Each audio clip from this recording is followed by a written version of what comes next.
Marami pa tayong hindi natutuklasan sa mundong ito, kagaya na lamang ng mga nilalang na matagal nang nagtatago sa dilim.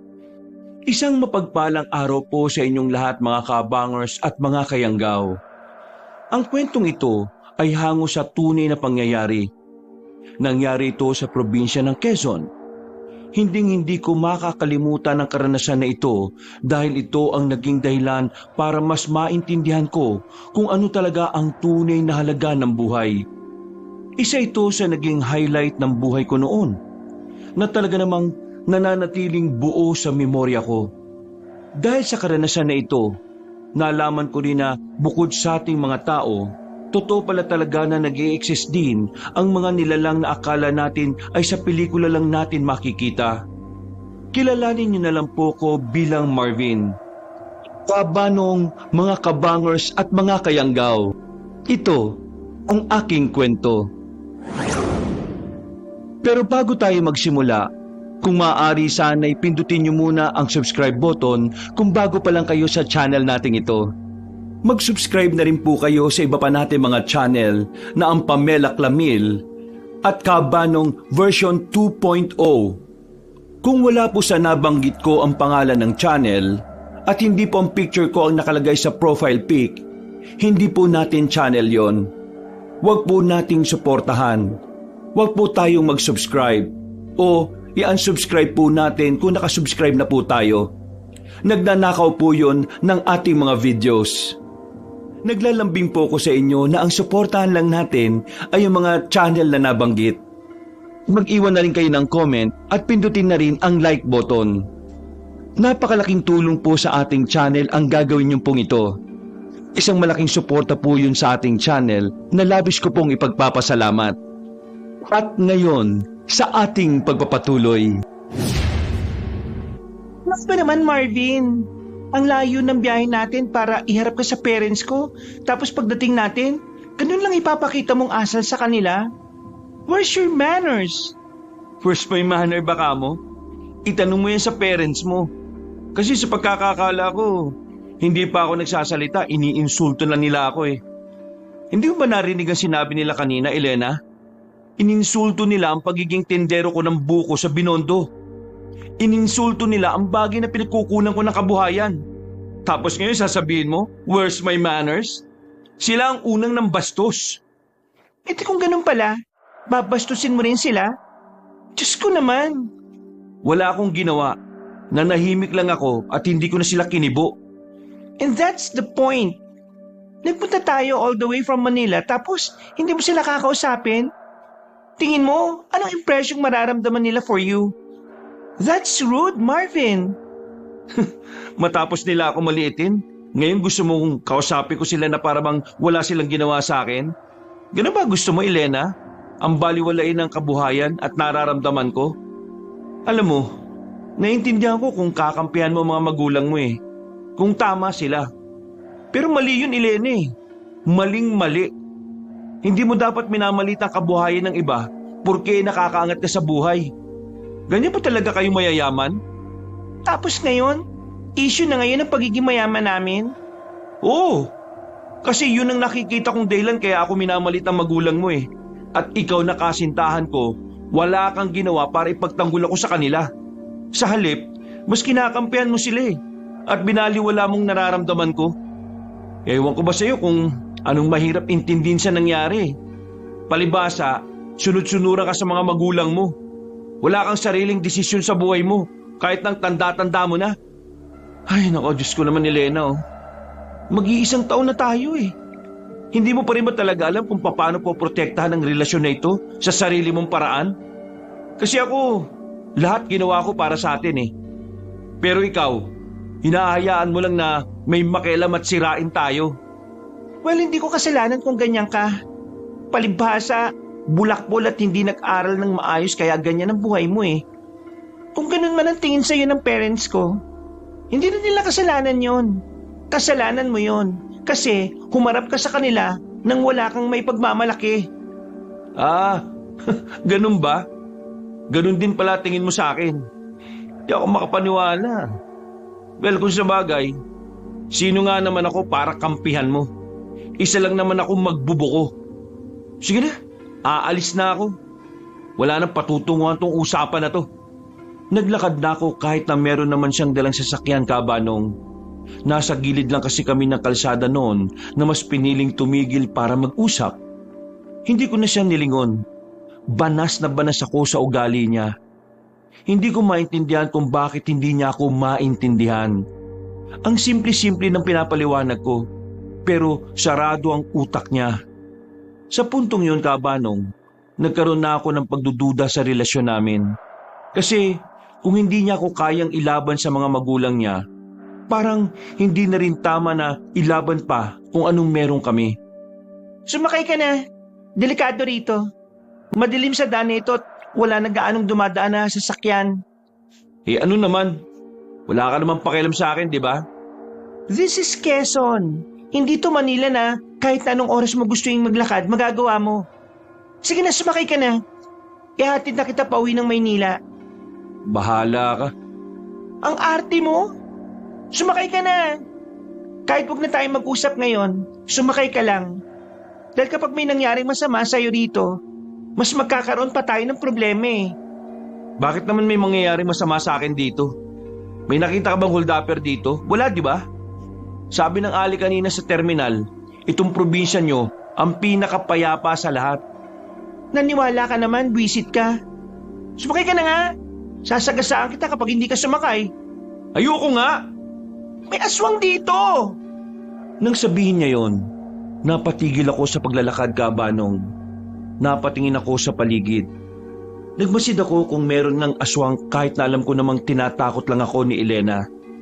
Maya-maya, nakarinig ako ng kaluskos. Sa hindi malamang dahilan, nagtindigan ng balahibo ko. Nakita ko na lang na merong lumabas na itim na pusa sa gilid. Nakahinga ako ng maluwag, pero hindi pa rin nawala sa akin ang posibilidad na baka meron ngang halimaw sa ganoong lugar. Lalo na't madilim at napapalibutan na nagtataas ang puno ang lugar na yon. Oh, akala ko ba hindi ka sasakay? Sabihin mo nga, may aswang ba talaga rito sa inyo? O nagbibiro ka lang? O baka iniiba mo lang ang usapan para hindi ka na makapag-sorry?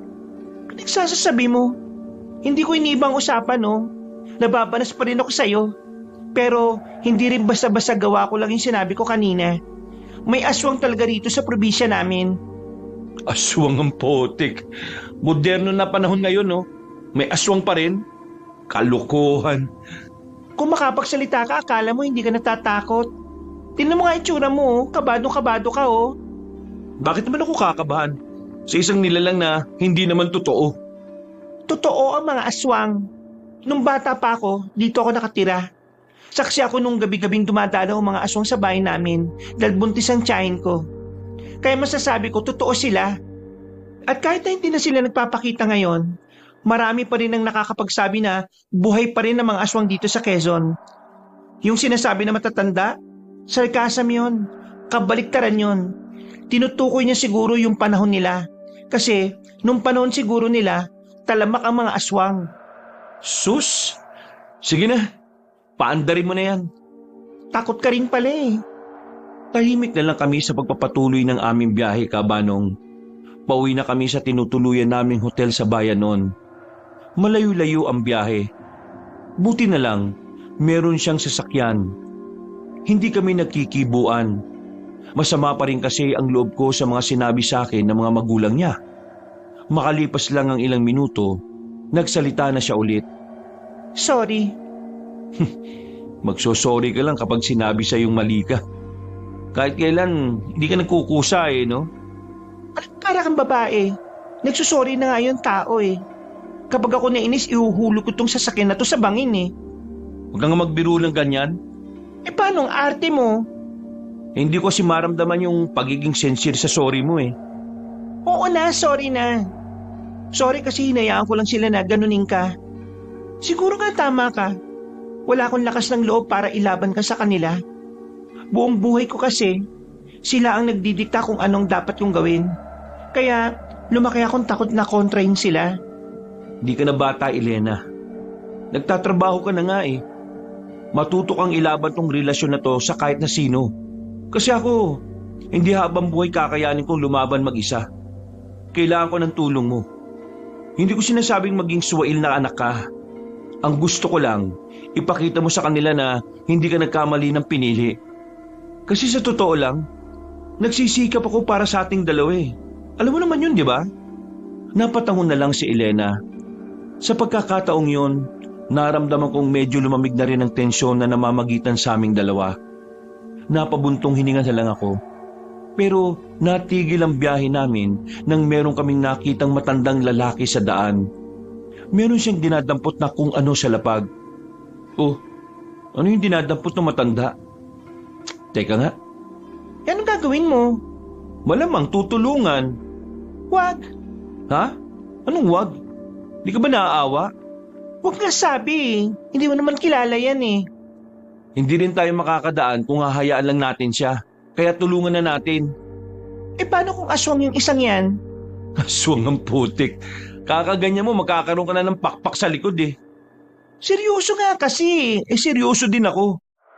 Tulungan na natin yung matanda para makadaan na rin tayo. Kinakabahan ako dyan eh. Eh di dito ka lang kung ayaw mo, ako na lang.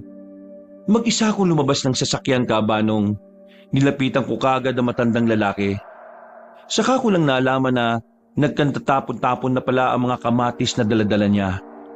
Napangiti sa akin ang matanda. Wala naman akong nararamdamang kahit na anong panganib mula sa kanya, kaya tinulungan ko na din siya. Manong, bakit po nagkaganyan yan? Bakit mag-isa lang kayo? Delikado na rito ah. Eh galing kasi ako kanina sa taniman namin. Pauwi na ako sa amin. Eh wala namang masakyan kaya heto, naglalakad ako. Nagkataon naman na merong napadaan na truck. Nahagip niya ako habang naglalakad ako sa gilid. Kaya ayan, natapon ang mga kamatis. Nahagip kayo? Eh, may masakit ba sa inyo?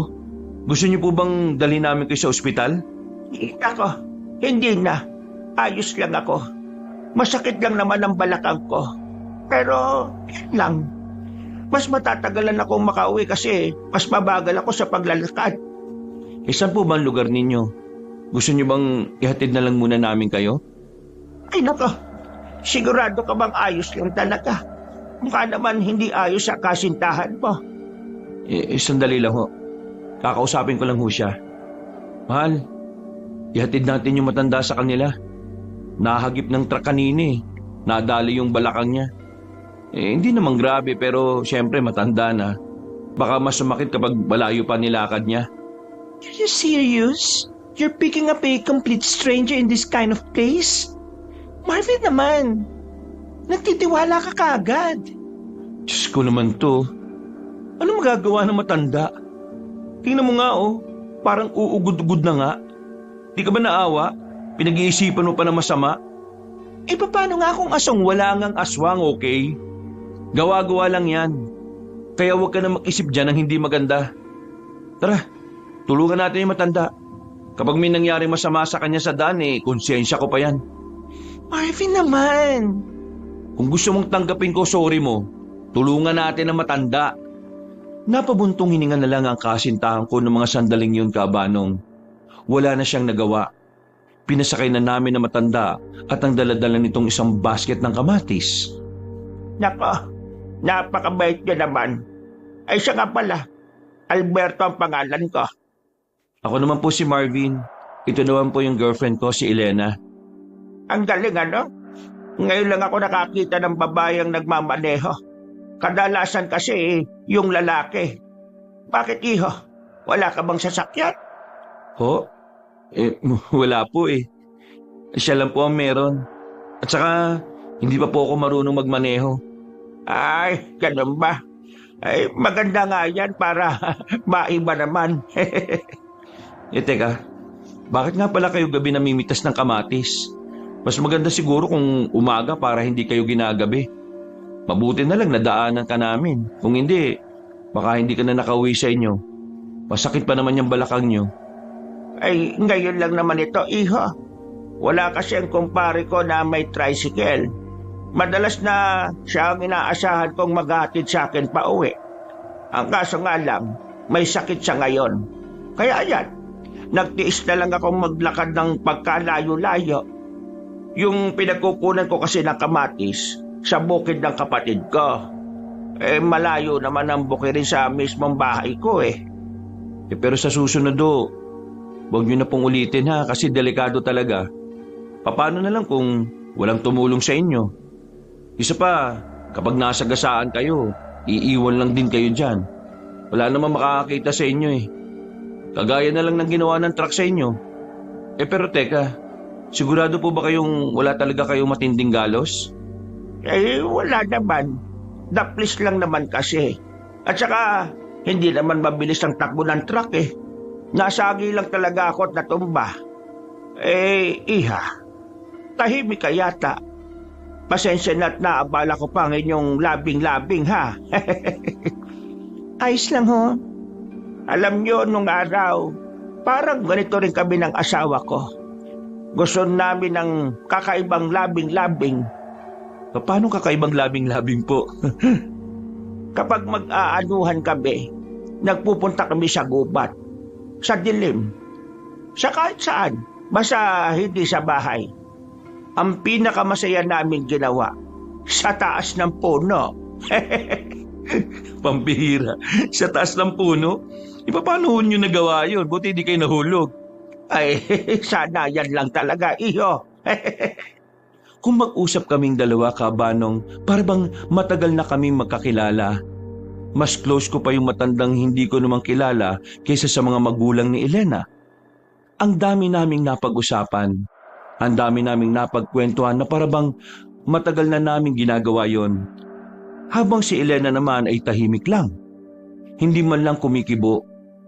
Makalipas ang halos 1 oras, narating na rin namin ang sinasabing lugar ni Mang Alberto. Ako na lang ang bumaba para ihatid si Mang Alberto sa bungad. Di ba? Kita mo na? Kung naglakad ka, baka umaga ka na nakarating. O baka hindi pa. Sobrang layo naman pala yung lalakarin nyo, Diyos ko. Kaya nga sobra ako nagpapasalamat sa inyo.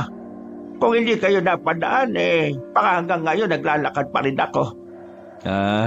Wala po yun. Ang mahalaga, nakarating na kayo. Siya nga pala. Bukas, merong pagdiriwang dito sa amin. Taon-taon kasi may ginaganap na pasasalamat. Pag-aalay ng mga pagkain sa kalikasan. Parte ng kultura namin yon. Kung gusto mo, punta na lang kayo dito, ha? Hanapin mo lang ako. Kilala naman ako rito eh. Sige po. Pag-iisipan ko po kung wala akong gagawin bukas. Paano? Pasok na ako, ha? Sigurado po ba kayong kaya nyo nang buhatin yung basket? Kaya ko na naman. Isa pa malapit na lang din naman. Nakakayaan akong ipapabuhat ko pa sa'yo. Sige po. Balik na po ako sa sasakyan, ha? Sige. Maraming salamat. Wala po nga naman. Tinapik niya pa ako sa balikat at nakangiting naglakad papasok ng kanilang baryo. Napangiti na lang din ako. Dahil sa nangyaring yon, nakakalimutan ko na ang ginawa sa akin ng mga magulang ni Elena. Masaya akong bumalik ng sasakyan habang si Elena tahimik pa rin. Bakit ka ba tahimik dyan? Galit ka ba? Hindi kasi kita magets eh. Hindi mo naman kilala yun eh. Wala naman nangyari masama. Ayan naihatid na natin. Anong problema? Ewan ko sa'yo. Ang rude mo kanina. Anong rude? Tell me. Hindi ka man lang kumibo kanina eh. Kasi hindi ko gusto makipag-usap eh. Bakit ako kikibo? O di ngayon alam mo na yung pakiramdam na sabihang bastos dahil lang sa pananahimik. Hindi na siya nakasagot, Kabanong.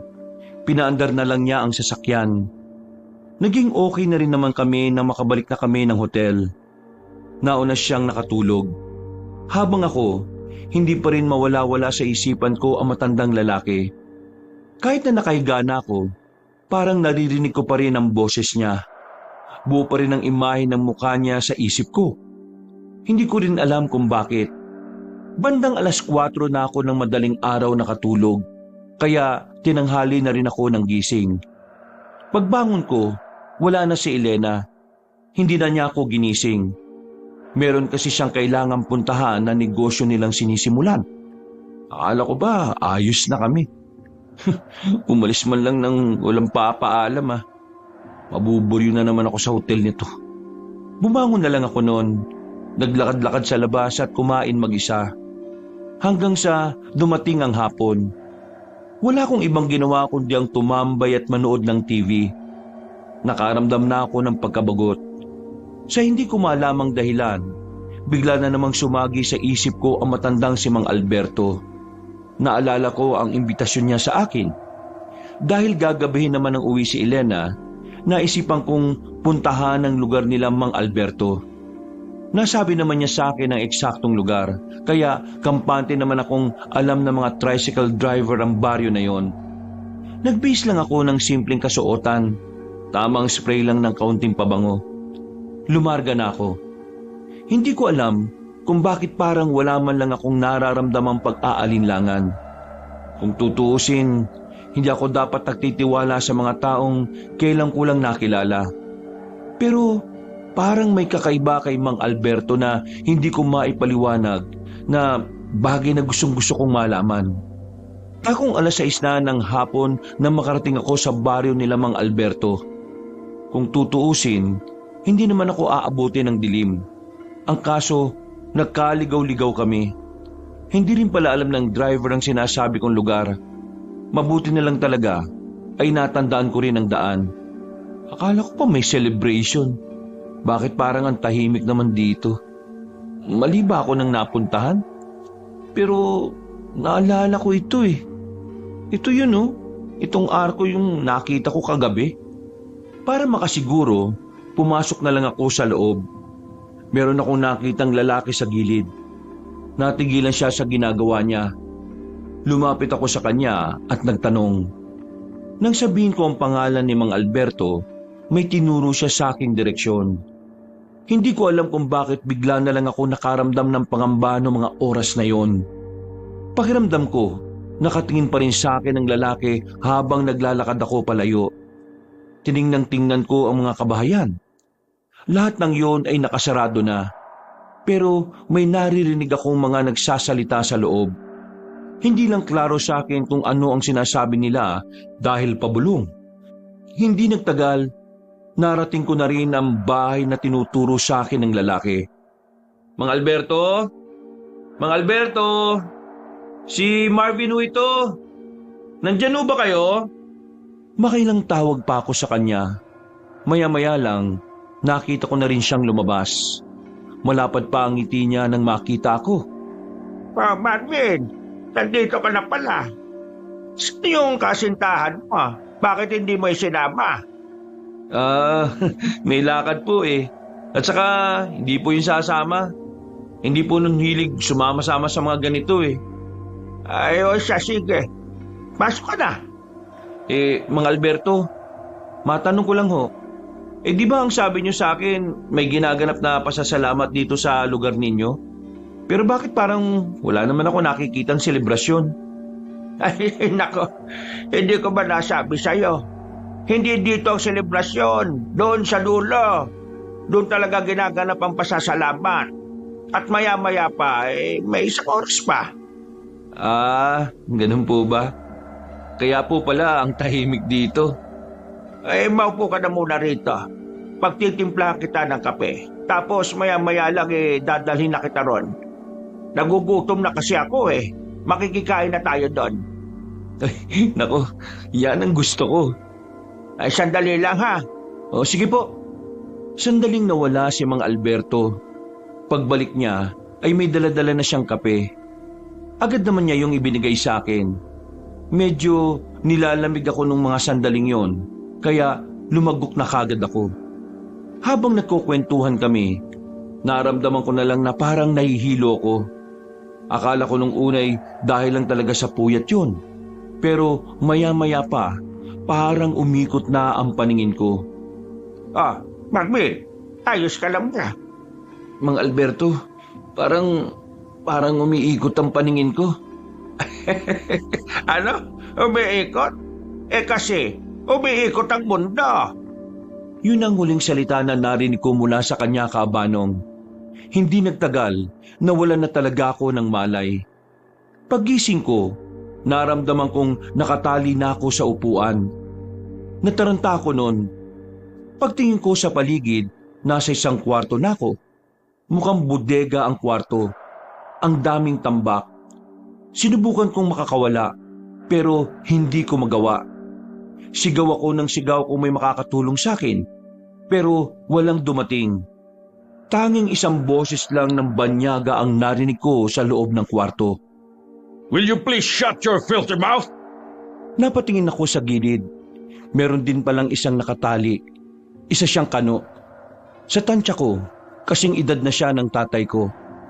At base sa itsura niya, parang matagal na siyang nakakulong doon. Madungis na rin kasi ang kanyang mukha. Biyag ka rin dito? Teka, sino may gawa nito sa atin? What? I don't understand what you're saying. Use my language. Ha? Bakit ko naman gagamitin ang lingwahe nyo? Ikaw ang dayo. Kaya dapat, ikaw ang mag-adjust. Wala ako sa bansa nyo para mag-English. Whatever. Buisit na yan. Paano kaya ako nito maintindihan kung hindi ako mag-i-English? Kahit na ayaw kong mag-adjust para sa matandang kano na yon, ginawa ko na lang din dahil gusto kong malaman kung ano ang nangyayari. Huminga ako ng malalim. Pinagdasal ko na sana magkaintindihan kaming dalawa. Hey! What? You know what? The happenings here. You know what happened? Tama. Why we captured? I mean, why are we here? Who is the bad guy do this? You ask me what happened while we are here? Well, I don't know too. Last time I remember, I'm relaxing while watching the sunset. And suddenly, a group of guys approached me and boom! I'm here now. Mukhang pinatulog din siya kagaya ko. Idea? Have you who do this? I have no idea in my 5 days here. But I think there's something wrong with these guys over here. Wrong? What is wrong in something? I'm talking about the guys outside, not the something. Are you listening? Yes, I'm listening. So, what about the guys you telling me? Tell me about yourself. I mean, about the bad guys. Last night, I heard a strange noise coming from the outside. That noise, like a monster craving for food. I have to say it, but I think it's a real monster. The bad guys is monster? That's only my conclusion. Ay naku, pambirang buhay to. Adik yata to eh. Pinagsasasabi nito. Are you bad-mouthing me? No, I'm not bad, Brett. I need to escape here. I don't want to die in this rotten country. Ano sinabi mo? What? What you saying about the country of mine? A rotten country. Kala mo hindi ko alam yan ha? Hindi bulok ang bansa namin no? You better go back to your country. You don't belong here in my country, Philippines. Yeah, right. I don't belong here because this is a country of poor people. Wow! So why are you here, old man? Ha? You poor? Shut your mouth, you damn cockroach! Walang niyang kanuto ah. Kala mo kung sino mayabang. Kapag ako nakatakas dito, bahala ka sa buhay mo. Iwan talaga kita dito. What? Puro ka what eh. I said, when I know better way to escape, you are not belonging to me. I mean, you are not together to escape with me. You stay here. And me, go outside and go home. In your dreams, I have my own way to escape. I don't need you. Napatigil ang usapan namin nang maramdaman namin bumukas na ang pintuan. Nanahimik kami. Ilang sandali lang pumasok ang isang matandang babae. Maayos ang postura niya, mukhang mayaman. Pero yung dalawa niyang bodyguard ay parang hindi man lang natutulog. Puputok na kasi yung eyebag na nangingitim na rin.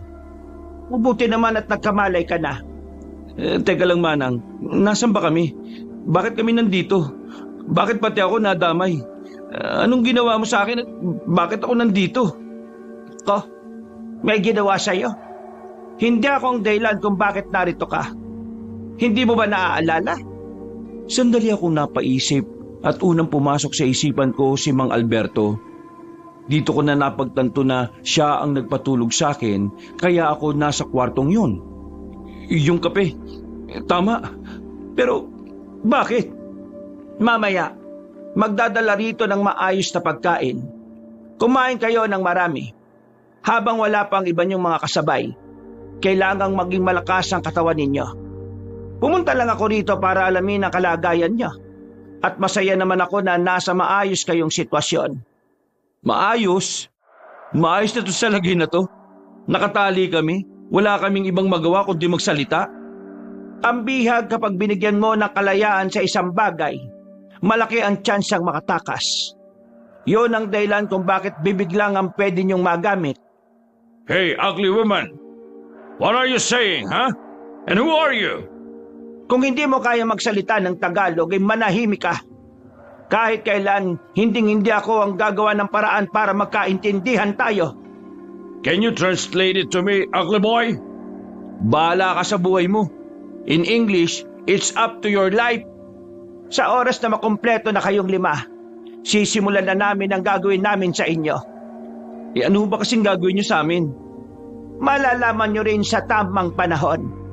Napabuntong hininga na lamang ako nang maiwan na naman kaming dalawa ng kano. Tumingin siya ng masama sa akin. Parang hindi man lang siya nababahala. Puro kayabangan lang talaga ang inuuna niya. Tiningnan ko siya ng masama at saka napangisi. Pinagmumura niya ako na parang ako ang may kasalanan sa kanya. Hindi ko alam kung anong oras na noon kabanong. Basta sa tingin ko, hindi pa rin naman sumisikat ang araw. Mahaba na ang oras. Kaya naman, nag-isip na ako ng paraan kung paano ako makakawala sa pagkakagapos na yon. Makapal na lubid ang nakatali sa kamay ko. Sa ilang oras ko nang ginagalaw-galaw ang kamay ko, nararamdaman kong parang lumuluwag na rin yon. Tatanga-tanga mga tao dito no? Hindi dapat ganitong lubid pinantali sa akin Dapat yung maliit lang para hindi madaling lumuwag. Madulas to Mga inutil. Hey, what are you saying now?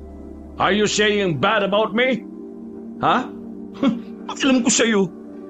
Nang maramdaman kong maluwag ng bahagya ang tali sa akin, mas lalo ko pang binilisan ng paggalaw ng aking kamay. Maya-maya lang, naramdaman ko nang natanggal na ang tali. Nanlalaki ang mga mata ng kano nang makitang nagagamit ko na ang kamay ko. Tinanggal ko rin kagad ang tali sa aking paanan. What the?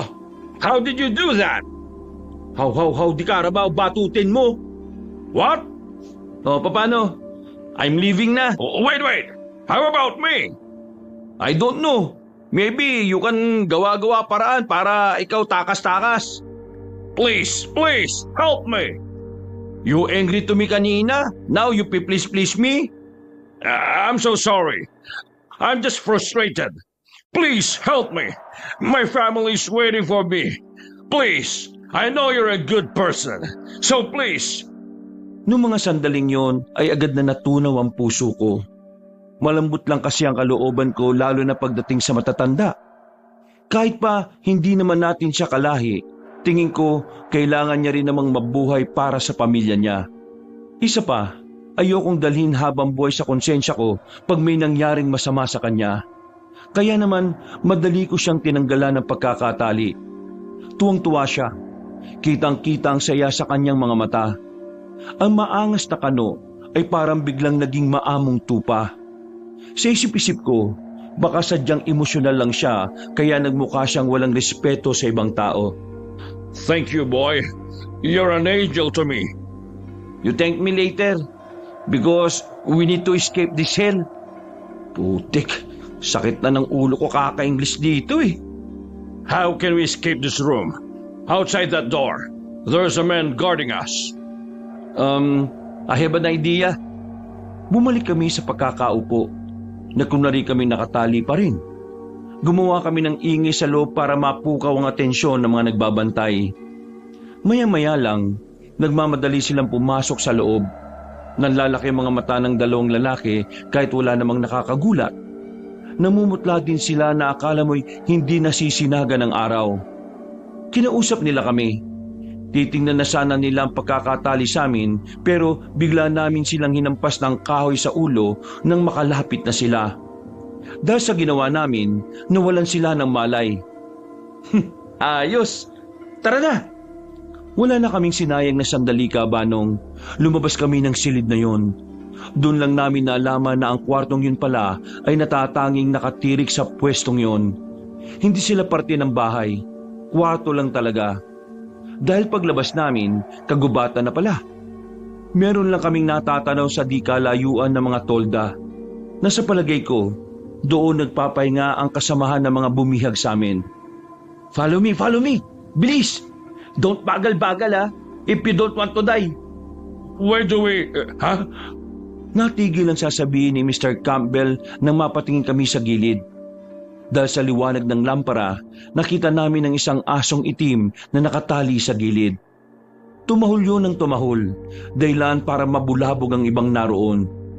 Hindi ko na hinintay pa na makakawala ang aso at makita kami ng mga tao roon. Kinuha ko kagad ang matanda at hinila ko na siya paalis. Dahil narinig na kami ng mga naroon, inaasahan na talaga naming hahabulin nila kami. Nung una, akala ko magiging madali para sa amin ang pagtakas. Pero wala pang 5 minutong tumatakbo kami.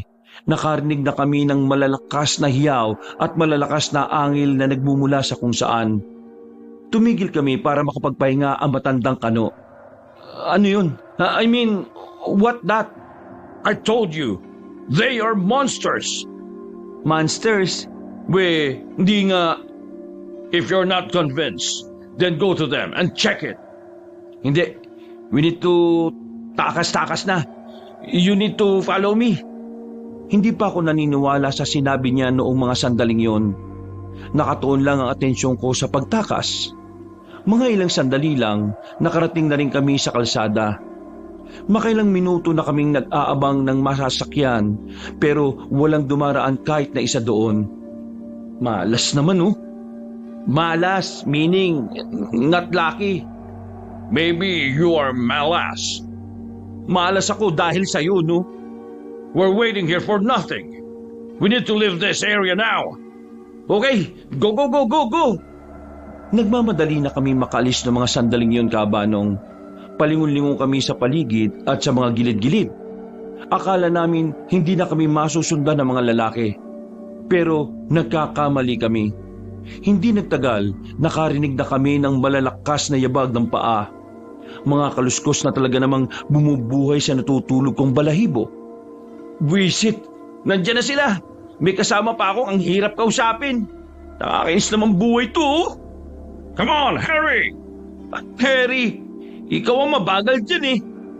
Papasok na sana kami sa gubat nang bigla kaming makita ng mga lalaki. Nakita ng mismong mga mata ko kung papaanong gumapang ang mga yun. Habang gumagapang sila papalapit sa amin, naririnig namin ang mga ingay na mula sa kanila. Para nga silang mababangis na hayop. Sa takot na maabutan nila kami, nakatakbo kami ng mabilis. Kahit ang matandang kano na may edad na, nakasabay sa akin sa pagtakas. Sa sobrang bilis ng pagtakbo namin, nakaramdam kagad kami ng pagod. Kaya ang ginawa namin, humiga kami sa ilalim na makakapal na dahon ng gabi. Behave! Just behave ah! Nanahimik lamang kami habang pinakikiramdaman ng mga halimaw na yon. Ang tagal nilang nanatili sa kung saan kami. Maya-maya pa, narinig na lang namin na nakaalis na sila. Nang masiguro naming wala na nga sila, naglalakas loob na akong lumabas para silipin. Nakahinga ako ng maluwag, ganun din naman ang matandang kano. Sa mga sumunod na sandali, hindi na nila kami nakita. Sinamantala na rin namin ang pagkakataon para makapagpahinga. Hey you, what's your name? Marvin. I'm Morgan Campbell. Please call me Campbell. So, why you resulting to be kidnapped? Ay nako, tama ba ang pagkakasabi ko? You're asking me the reason why they kidnapped me? To be honest, I don't have any idea. This is not my first time here in the Philippines. but this is the first time I experienced this kind of situation. So, why so you here in my country?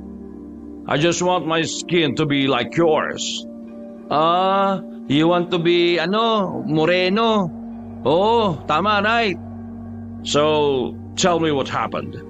Why are you kidnapped by them? Sa totoo lang, no idea.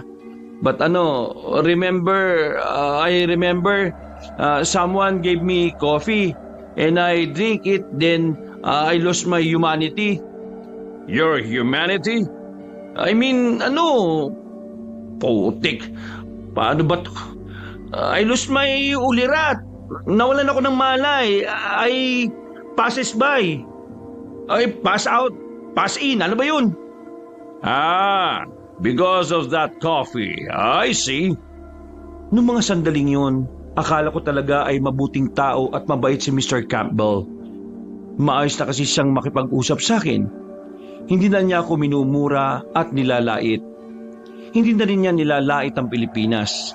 Kaya sa isip-isip ko, kako baka masyado lang akong nanghusga sa unang ugali na pinakita niya. Pero sa mga sumunod na pangyayari, dito ko na malalaman ang tunay niyang kulay. Where are we going? Anywhere safe. Hindi rin ako taga rito kaya hindi ko alam. You have wife? No, but girlfriend, yes, oo. A man's life is so wonderful if his woman is wild and bad.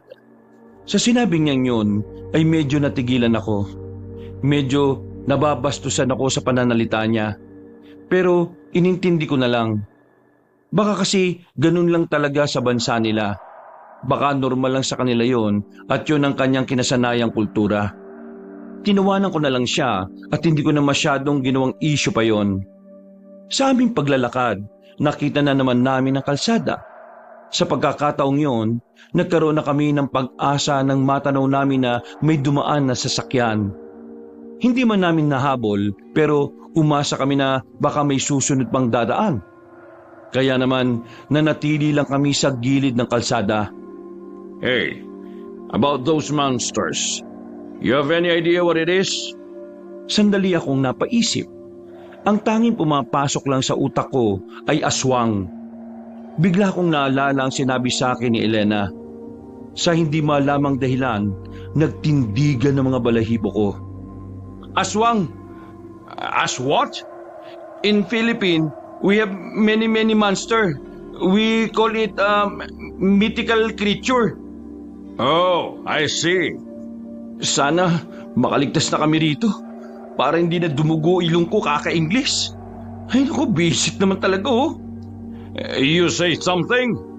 Wala, nothing. Napabuntong hininga na lang ako kabanong. Mga ilang sandali lang, natanaw na namin ulit na meron ng paparating na sasakyan. Agad naman akong gumitna. Pagtigil ng sasakyan, may bumaba na babae at agad na lumapit sa akin. Hindi ko nakilala agad dahil sa nakakasilaw na ilaw.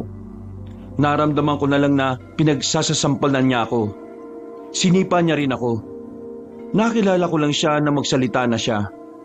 Visit ka? Kung saan-saan ka na namin hinanap. Kahit sila papa at mama, nananahimik sa bahay. Hindi rin mapakali dahil nawawala ka. Nandito ka lang pala. Bakit ba hindi ka nagsabi? Bakit ka nandito? Ha? Nag-alala ko sa'yo. Hey. Sorry. What's happening here?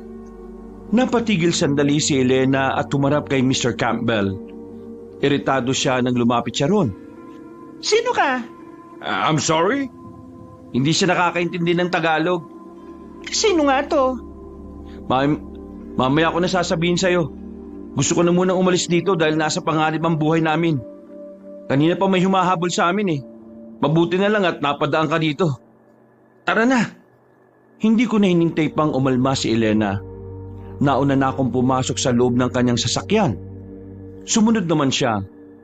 Papaandarin na sana niya ang kotse nang biglang humabol si Mr. Campbell. Pinigilan niya kaming umalis. Hey, what about me? Are you leaving me here? Nagsakay na ako ng isang matanda rito. Ayoko nang maulit pa yon. Miss, please. I don't want to die. Those monsters will kill me. Please, let me in. pinagsasasabi nito? Mga halimaw yung humahabol sa amin, Elena. Mga halimaw! Ha? Tamang sinabi mo sa akin, may mga aswang nga rito. At totoo sila. Kaya kapag iniwan natin ang kanuna yan dito, mamamatay yan. Maabutan yan ng mga aswang na humahabol sa amin. Elena, hindi sila pangkaraniwan. Sa huli, hindi na rin nakatanggi pa ang kasintahan ko, Kabanong.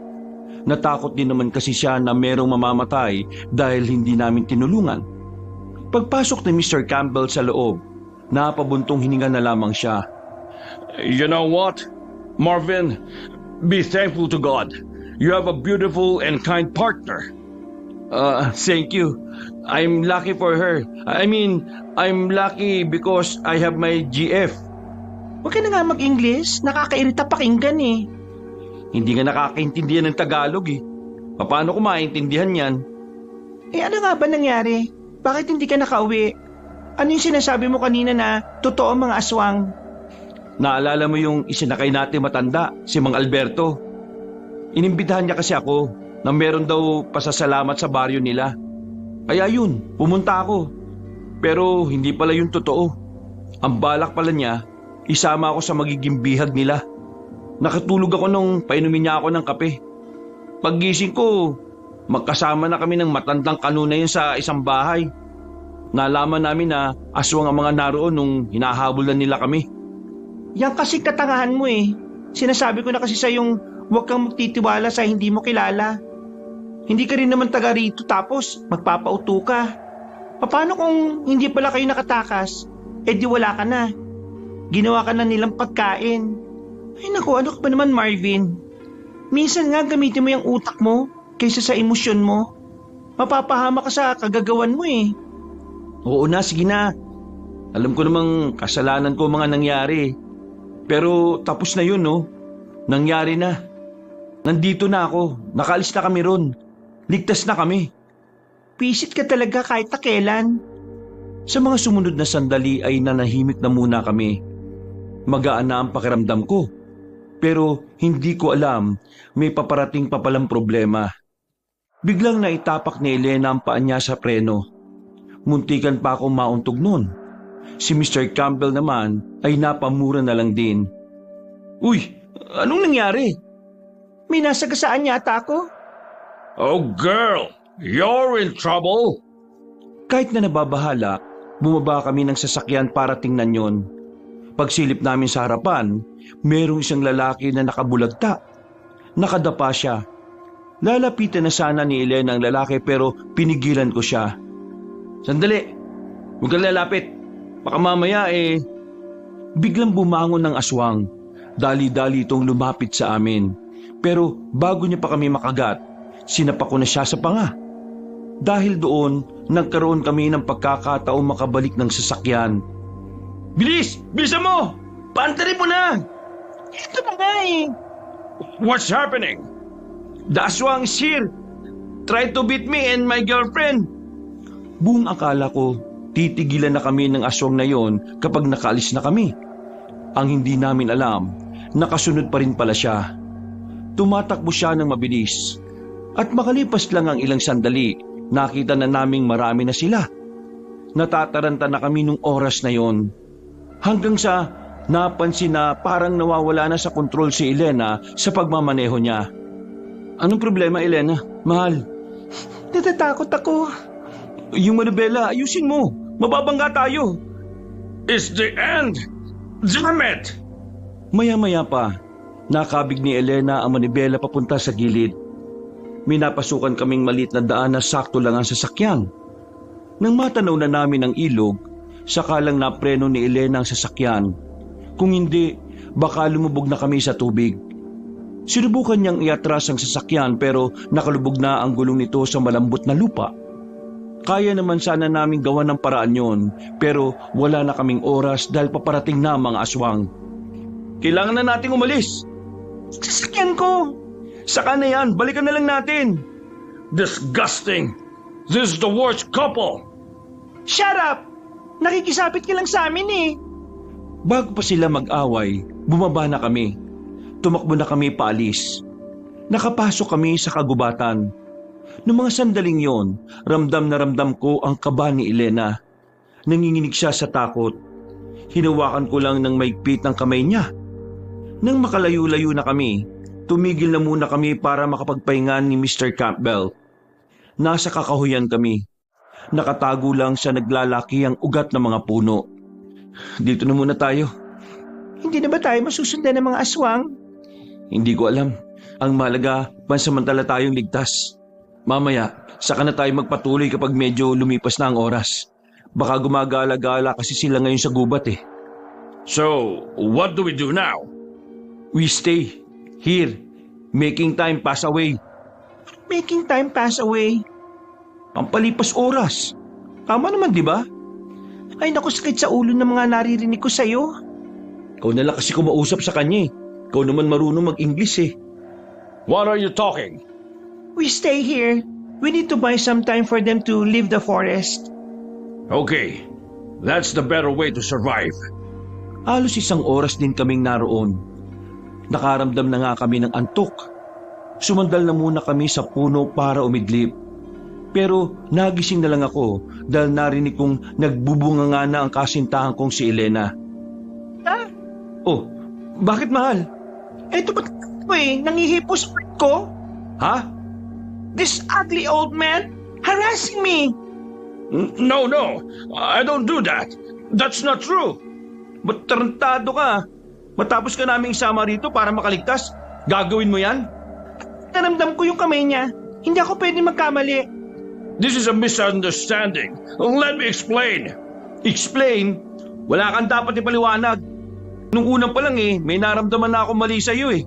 Manyakis ka pala talaga. Nagkukunwari ka lang siguro mabait para makaligtas ka rin. Oh, wait, I don't understand. Please speakin mo mukha mo. Hindi ko na napigilan ng sarili ko, Kabanong. Sinapa ko na kagad ang matandang kano na yon. Isang suntok ko lang, natumba na siya kagad. Are you crazy? Punching an old man? Old man mo mukha mo. Lumayas ka na nga bago pa kita malumpo. What? Leave before I break your leg. You will regret this. Naglakad na rin siya pabalik sa direksyon na pinanggalingan namin. Napayakap na lang ako sa kasintahan ko. Humingi ako ng paumanhin sa kanya dahil sa pangalawang pagkakataon napaniwala na naman ako ng isang matanda. Hindi naman na siya nagalit pero bakas pa rin sa kanyang reaksyon ng trauma. Takot sa mga aswang at pagkabana sa matandang kano na nakasama namin. Balikan na kaya natin yung sasakyan para makaalis na tayo. Oo, mas mabuti pa nga. Wait lang. Oh, bakit? Wala yung susi. Ha? Paano nawala? Baka naman nabitiwan mo. Tara na nga, hanapin natin. Kapa kami ng kapa sa paligid namin pero wala naman kaming makitang kahit na anong susi.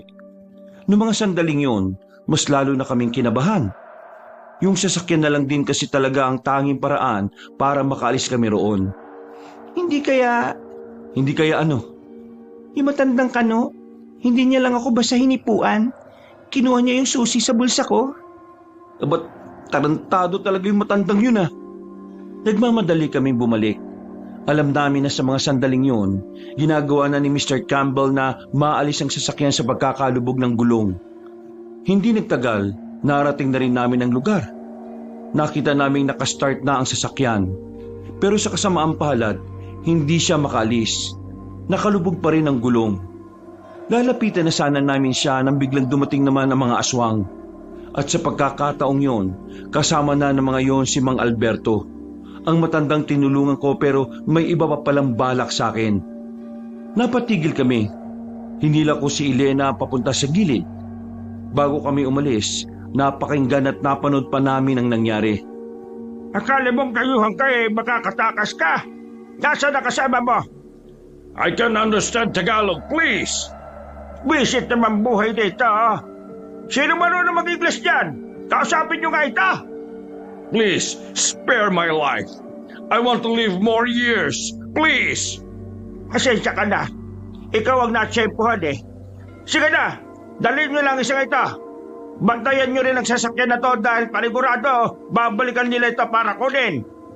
Noong mga sandaling yun, Kabanong, tuluyan na kaming nawala ng pagkakataon para magamit pa ang sasakyan ni Elena. kailangan na lang naming lisanin ang lugar na yon. Naglakad-lakad kami. Ginawa namin ang lahat para lang kami hindi makalikha ng ingay. Pagtingin sa relo, 4:00 na pala na madaling araw. May 2 oras pa bago tuluyang sumapit ang liwanag. Kaya naman mas lalo na kaming nagsikap na makatakas sa mga aswang na yon. Pero sa kasamaang palad, meron na naman kaming nakaengkwentro. Sinabi ko naman sa'yo, totoo mga aswang. Ayaw mo kasing maniwala eh. Oo na, alam ko naman eh, nakita ko na, napatunayan ko na. Kung una pa lang kasi naniwala ka na sa akin, di sana hindi mo natatangkain na puntahan yung lugar ng matandang aswang. Ang tigas-tigas kasi ng ulo mo eh. Ang taas-taas ng ego mo. Feeling mo alam mo lahat. Siguro kaya nainis din yung parents ko sa'yo eh kasi nararamdaman nila yung ganyang aura mo. Diyos ko naman oh, kaya sila naiinis kasi ayaw talaga nila sa akin una pa lang. Kung ayaw nila sa'yo, di sana hindi na nila ako tinulungan mahanap ka. Naghanap din sila? Oo, nagpauto sila papa at mama ng tao para lang hanapin ka. Ibig sabihin, hindi totoong ayaw nila sa akin? Ikaw lang naman ang nag-iisip niyan eh. Sinusubukan ka lang naman nila kung kaya mo ipagtanggol ang sarili mo. Pero anong ginawa mo? Nanahimik ka lang. Kaya ang naisip nila, kung sarili mo nga hindi mo kayang ipagtanggol eh, paano mo pa ako may pagtatanggol o mapoprotektahan? Hindi ako nakapagsalita. Parang sinampal ako ng katotohanan sa mga oras na yon, Kabanong. Maya-maya pa, nabalot na naman kami ng kilabot habang kami naglalakad. Narinig kasi namin ng mga kaluskos. Parang may sumusunod sa amin. Hinawakan ko na ang kamay ni Elena. Binilisan na namin ang paglalakad hanggang sa nakakarinig na kami ng mga angil ng aswang. Tatakbo na sana kami pero bigla na lang silang nagsilabasan sa gilid at pinalibutan kami. Marvin, paano na to? Diyos ko, anong gagawin natin? Sa likod ka lang. Ako nang kakalaban sa kanila. Meron nga rin sa likuran natin eh. Basta, akong bahala sa kanila. Nakikiramdam lang ako sa magiging kilos ng mga aswang. Pero sa totoo lang, pinagpapawisan na ako ng dahil sa takot at kaba. Namamawis ang palad ko at parang nanlalambot ang aking mga tuhod. Wala kaming kahit na anong armas sa mga pagkakataong yon. Tanging ang kamao ko lang ang aasahan namin. Maya-maya pa, napansin kong unti-unti silang lumalapit. Sige, subukan niyo lang lumapit. Babangasan ko mukha niyo. Papangahan ko kayo. Kahit na anong panakot ko, ay parang hindi naman yung naging epektibo. Hanggang sa nagulat na lang kami nang biglang bumulagta na ang mga aswang. Pagtingin namin sa kanila, nangingisay na sila at kalaunan ay nalugutan na ng hininga. May 2 lalaki na lumabas mula sa dilim. Ang isa ay matangkad at may kalakihan ng katawan. Ang isa naman ay maliit lang at nakakatawa ang muka. Lumapit sila sa mga aswang.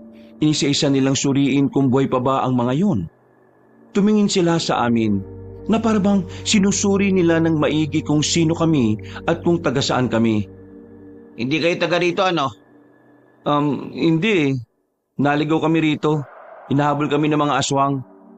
Bakit kayo hinahabol ng mga aswang? Ako, isa ako sa biyag nila. Pero nakatakas ako. Kaya ngayon, hinahanap nila ako para ibalik. Kasi yung kasama kong isa, nakuha nila ulit eh. Pakiusap, tulungan niyo kami makaalis sa lugar na ito. Ayaw pa naming mamatay. Nagkatinginan ng dalawa at saka tumango. Ako naman ay mahigpit lang ang pagkakahawak sa kamay ni Elena. Sumama kayo sa amin. Saan niyo kami dadalhin? Sa ligtas na lugar. Paano naman kami makakasiguro na mapagkakatiwalaan kayo? Hanip din pala to eh, no? Tinulungan na, pag-iisipan ka pa na masama. Pasensya na kayo ah. Nahihirapan na kasi kami magtiwala eh. 2 beses na kasi kaming naloko. Kaya kung may magagawa kayo para patunayan dapat kaming sumama, pakiusap, patunayan nyo na lang. Parte kami ng sama ng mga albularyo na tumutugis sa mga aswang. Hindi namin kayo sasaktan. Hindi ko alam kung paano namin mapapatunayan. Pero malalaman nyo lang na mabubuting tao kami kung sasama kayo sa amin. Saan niyo ba kami dadalhin? Sa lugar ng mga albularyo. Ang lugar na yon ang pinakaligtas sa lahat. Magtitiwala kami sa inyo. Kaya sana Huwag niyo kaming lokohin. Tara na, sumunod na kayo.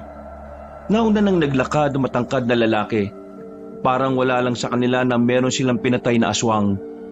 Base sa mga kilos nila, nakita ko kung gaano sila kakalmado. Habang naglalakad kami, hindi namin maiwasan ni Elena na hindi mapalingon-lingon. Kahit na meron na kaming kasama, hindi pa rin nabubura ang takot sa aming kalooban. Maraming mapanlin lang ng mga aswang sa probinsyang to. Nagpapanggap silang mabuting tao tapos aswang pala sila. Malay nyo, aswang pala kami. Manahimik ka na nga, Joel. Baka mamaya maniwala yung mga yan. Nagbibiro lang naman ako. Pero seryoso, ang mga aswang ay mukhang mababait kung titingnan. Kung minsan, tutulungan ka nila. Madalas silang manghihingi ng tulong sa'yo. Paraan nila yon ng pambibiktima. Kaya nga ako nabiktima kasi tinulungan ko si Mang Alberto eh. Alberto? Bakit? Kilala niyo ba siya? Siya ang kanang kamay ng pinuno ng mga aswang. Pinuno? Meron silang ganon? Si Lara, ang matandang babaeng aswang. Siya ang pinuno ng mga aswang at siya ang matagal nang nagpapatakbo ng samahan nila rito. Kung mga tumutugis kayo ng mga aswang, bakit hanggang ngayon may aswang pa rin? Hindi kasi sila ganun kadaling ubusin eh. Isa pa, ang hirap tuntunin ng kinalalagyan nila. Doon sa pinanggalingan ko, naalala ko pa ang daan. Ituturo mo ba sa amin kapag gusto namin puntahan? Oo, pero hindi sila sobrang dami doon eh. Mangilan-ngilan lang. Doon lang talaga nila dinadala lahat ng mabibihag nila. Mabuti naman at may tuturo mo sa amin. Pagkatapos namin kayong ihatid sa lugar namin, saka namin sila pupuntahan. Maraming salamat sa inyo ha. Kung hindi kayo dumating, baka wala na kami ngayon. Ginagawa lang naman namin kung anong trabaho na meron kami. Ano bang pwedeng gawin para mapuksa ang mga aswang na yan? Mahal, bakit? Lalabanan mo ba sila? Naiwan natin yung sasakyan ko at merong nagbabantay na aswang doon. Kaya gusto ko silang labanan para mabawi yung sasakyan ko, Marvin. Hindi basta-basta nakakalabanin sila. Maraming karanasan ang kailangan mo para kalabanin sila. Kaya nga narito kami para makialam eh. Kung nasaan man ang sasakyan nyo, kami nang bahala doon. Napatango na lang kaming dalawa, Kabanong. Ang layo ng nilakad namin. Inabot na rin kami ng umaga.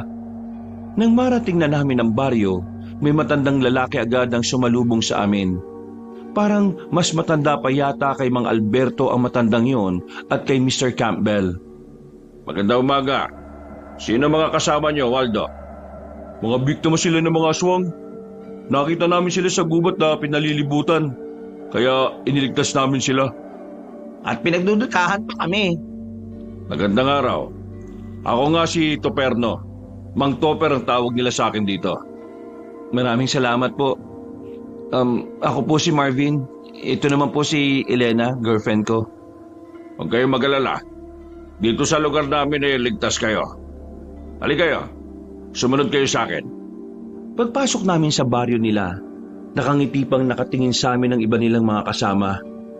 Ang gaan lang ng pakiramdam namin. Maaliwalas ang paligid at talaga namang nakakapanatag ng loob. Dinala kami ni Mang Topper sa bahay nila. Pinakain at pinagpahingan niya kami. Mga bandang tanghali na nang kami ay magising. Pagtingin namin sa labas, ang daming mga tao. Lahat sila ay naghahasa ng mga patalim. Elena, mahal, ayos ka lang? Oo, ayos lang naman ako. Anong ginagawa nila? Mukhang naghahasa ng itak. Alam ko, di naman ako bulag eh. Ang sinasabi ko, bakit sila naghahasa? Baka kakalabanin na nila yung mga aswang. Makakauwi na kaya tayo? Ang sabi nung isa kanina, mamaya, hahatidan nila tayo. Mabuti naman.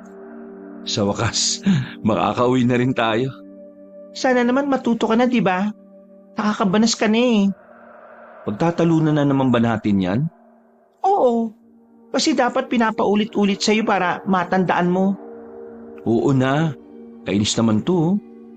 Natahimik kami nang biglang lumapit sa amin si Mang Topper. Nakangiti siya sa amin at inabutan niya kami ng inumin. Inumin niya yan.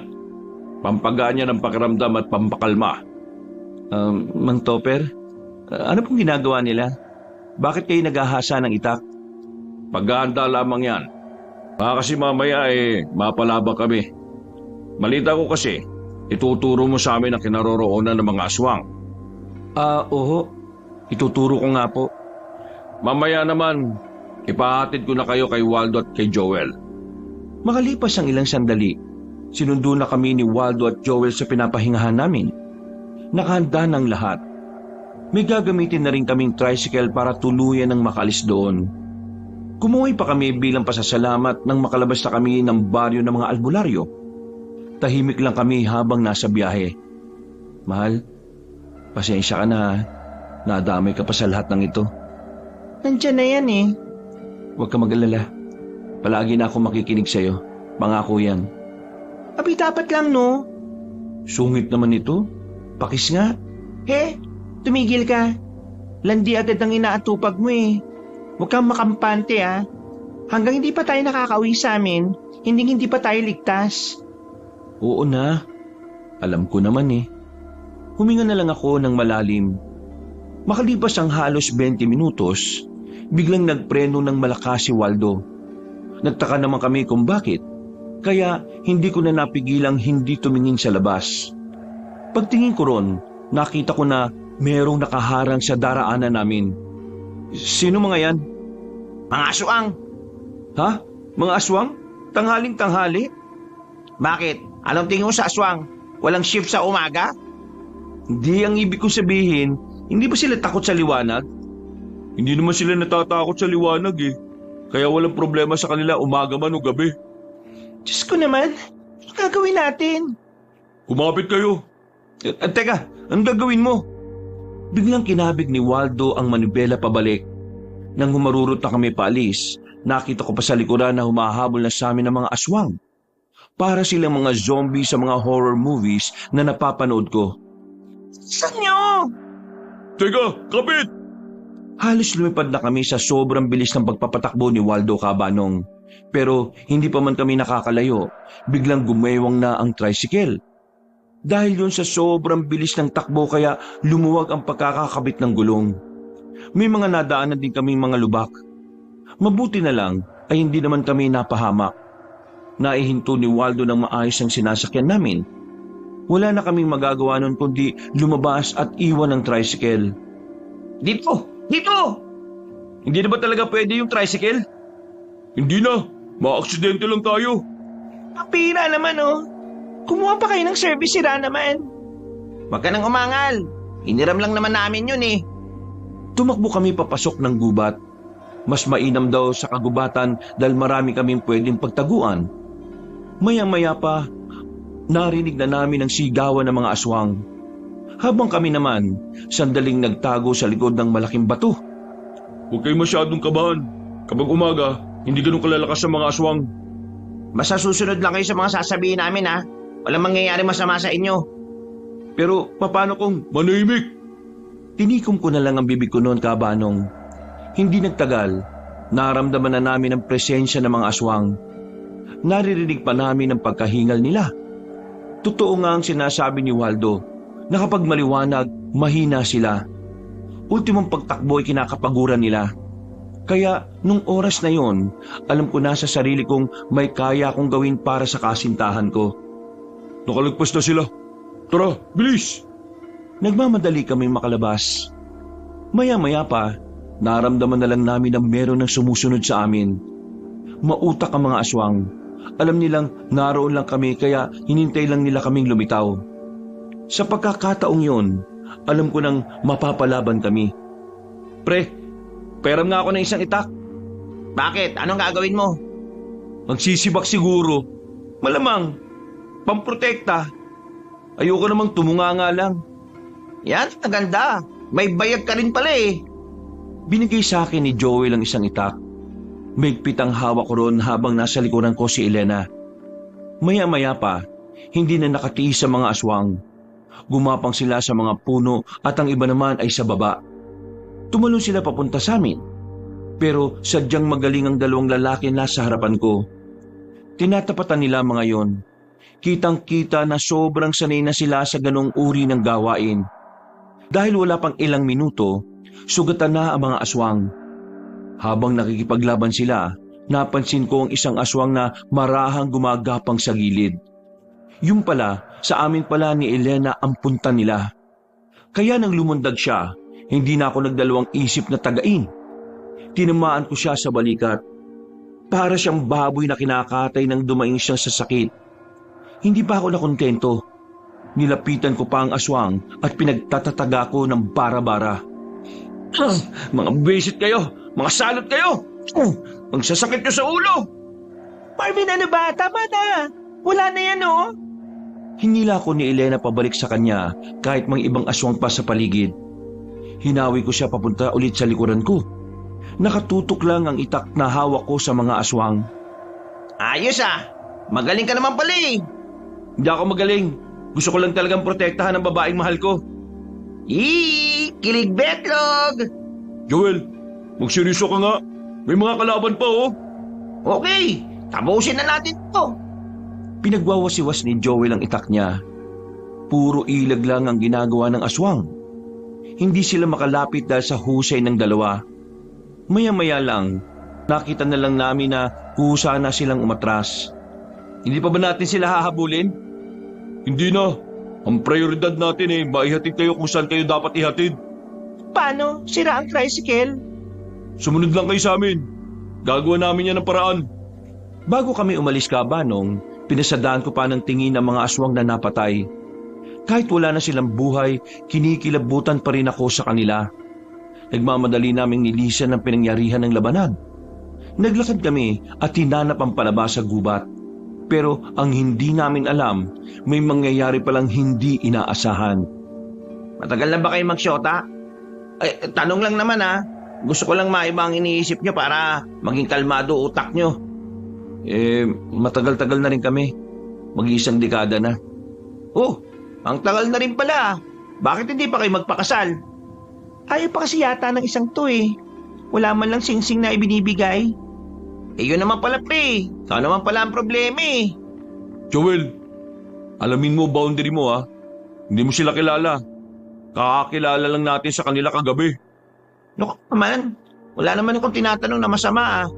Isa pa, mas maganda na rin to para makilala natin sila. Malay mo, maging kaibigan natin tong magsyota na to. Naku, bahala ka nga. Ngayon pre, anong problema at bakit hindi ka nagyayayang magpakasal? Hindi ka pa ba sigurado dito sa babaeng to? Ang ganda, ang sexy, mukha namang mabait, mukha ring matalino, at mukhang may kaya sa buhay. Ano ba pag inaarte mo? Hindi naman sa hindi ako sigurado. Ano? Hindi lang ako handa kasi wala pa akong may pagmamalaki sa magulang niya. Magbubuko lang naman ako sa Maynila. Gusto ko, kung ihaharap ko siya sa altar, mayaman na ako para... Akala mo sa akin mukhang pera? Tingin mo gusto ko ng yaman ha? Kaya ko magkaroon ng sarili kong pera. Hindi ko kailangan ng yaman mo kung magkakaroon ka man. Ang gusto ko, yung lalaking sasamahan ako sa hirap at ginhawa. Yung sasamahan akong mangarap. Yung sasamahan ako magpundar kahit paunti-unti.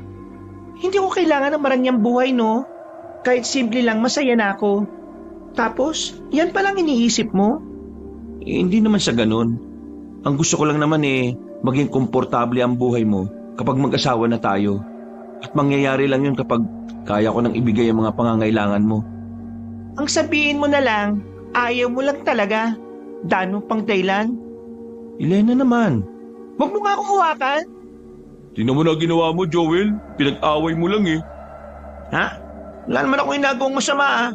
Tinulungan ko lang tong babae na malaman kung bakit hindi pa handa itong si lalaki. Labas ako dyan ha. Elena, sandali lang.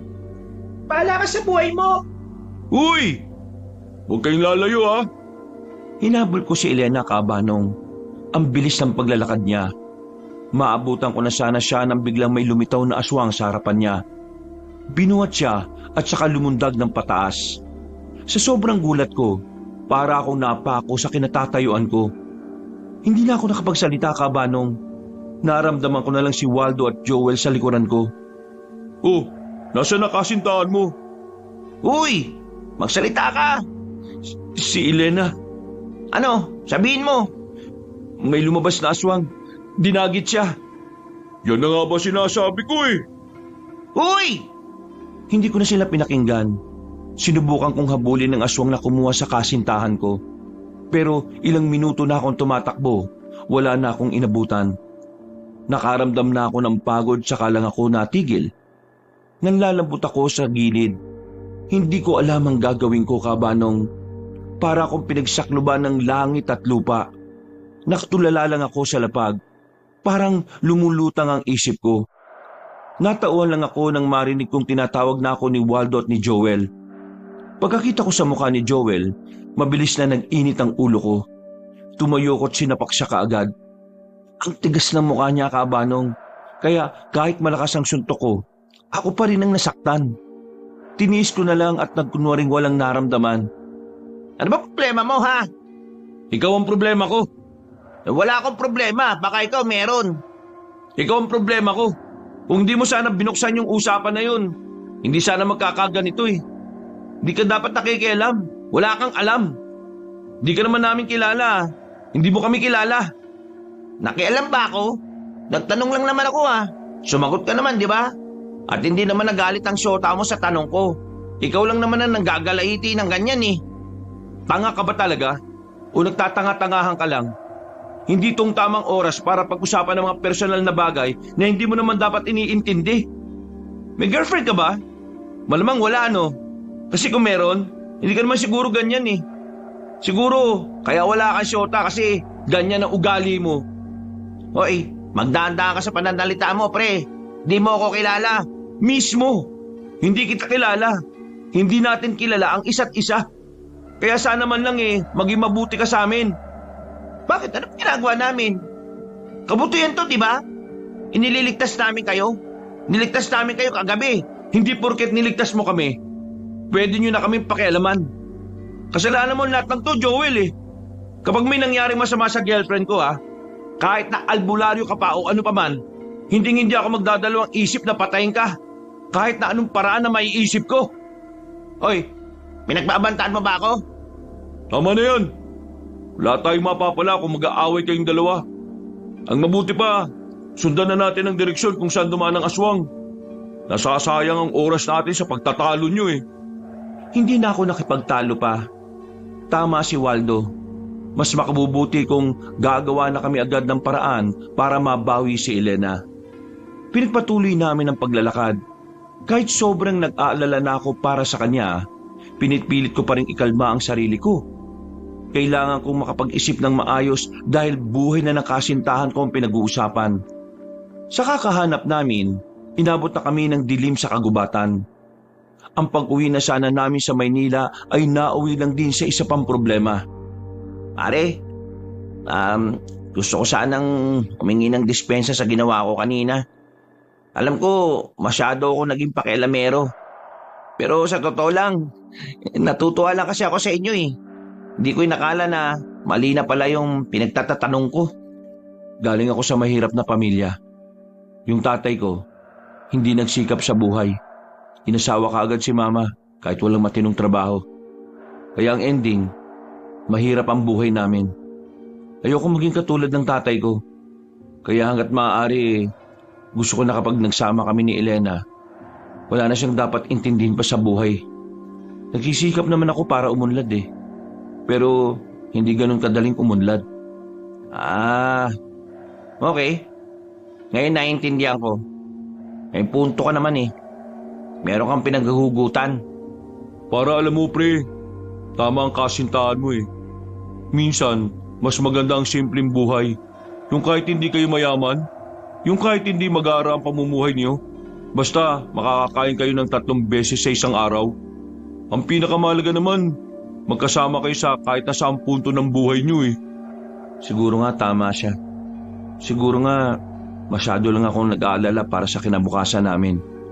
Pero sa totoo lang, gusto ko na rin siyang makakasama eh.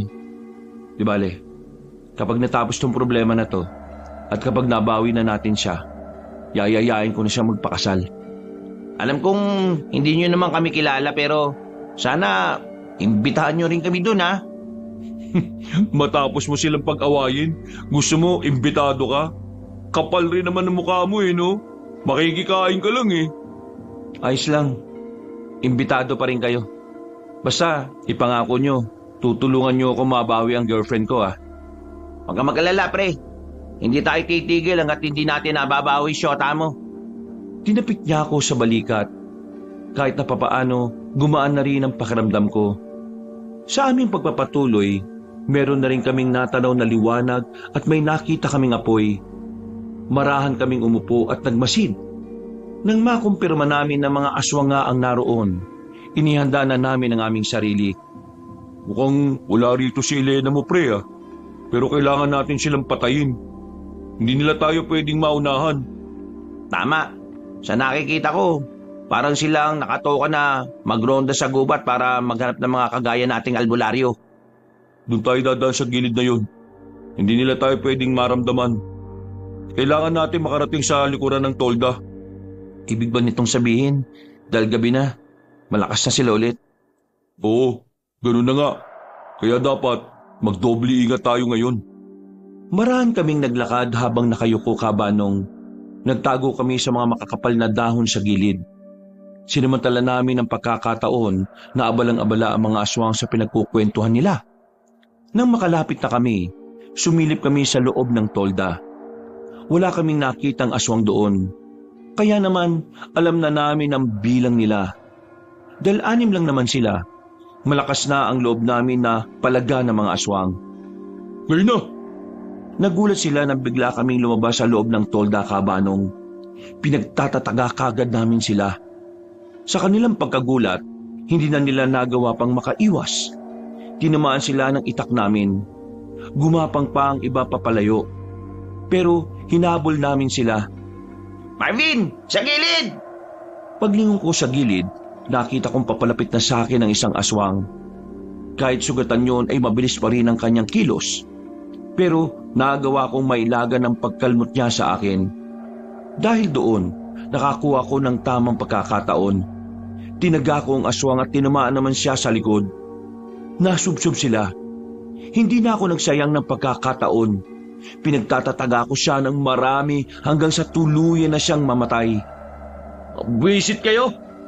Patay na itong mga to. Pwede na tayo magpatuloy. Ituro mo kung saan yung daan papunta sa lugar kung saan ka nakatakas. Malamang sa malamang naroon din si Elena. Sige, tara! At saan na ba kayo pupunta?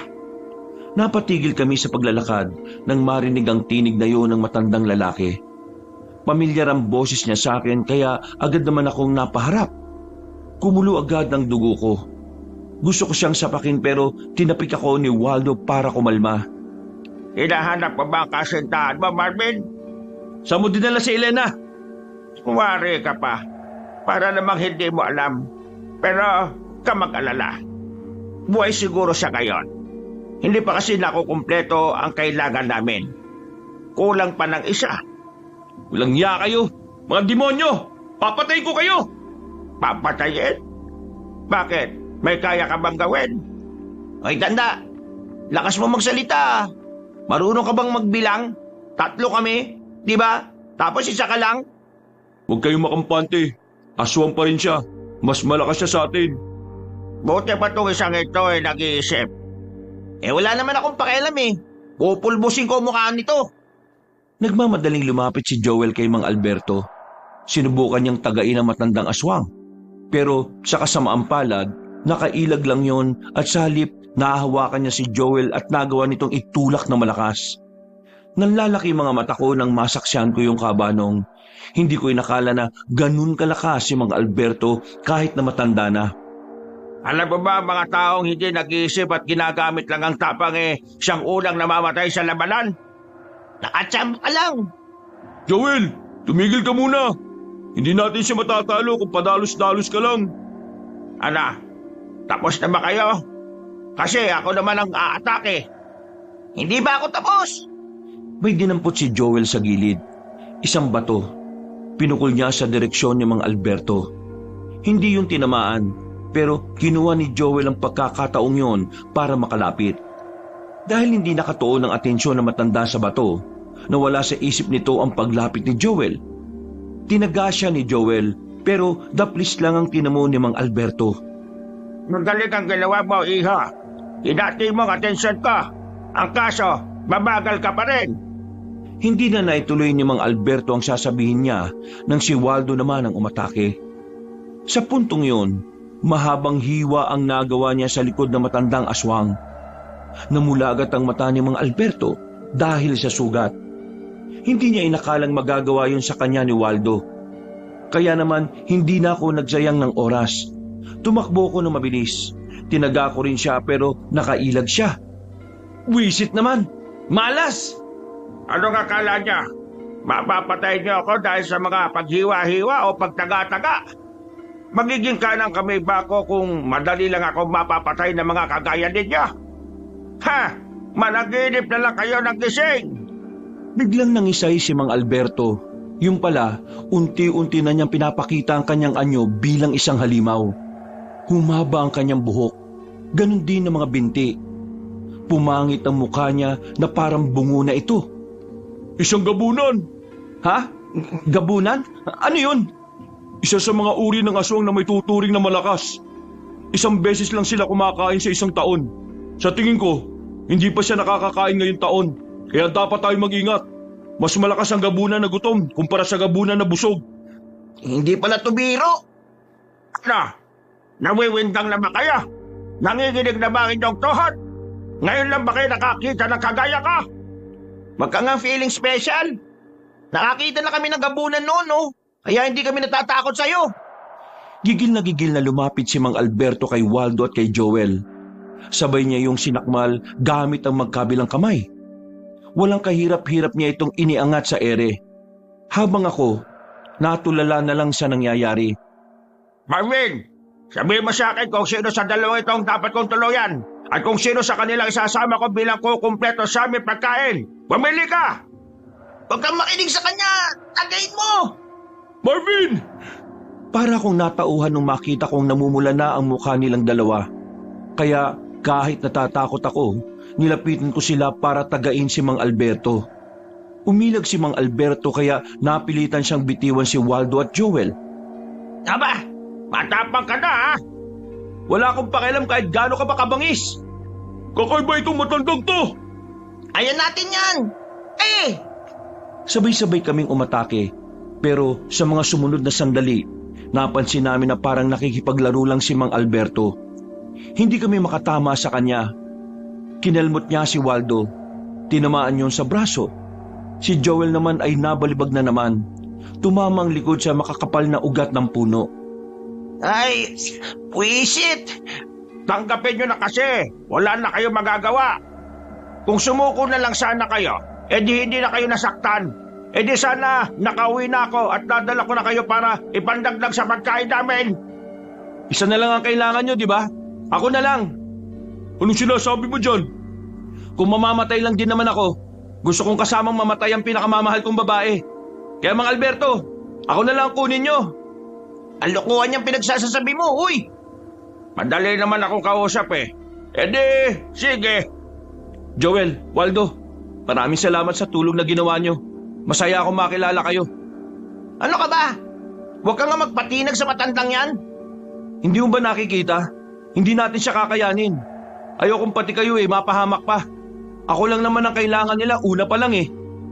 Pero may iba pang paraan para mabawi natin si Elena. Kaya hindi na. Ayoko may mapahamak pang iba dahil lang sa amin. Ano? Tapos na ba kayo magdramahan? Uwing-uwi na ako eh. Isa lang ang pakiusap ko, Mang Alberto. Pag alis natin, huwag nyo nang sasaktan si Waldo at si Joel. Ako? Oo, wala na akong pakialam sa kanila.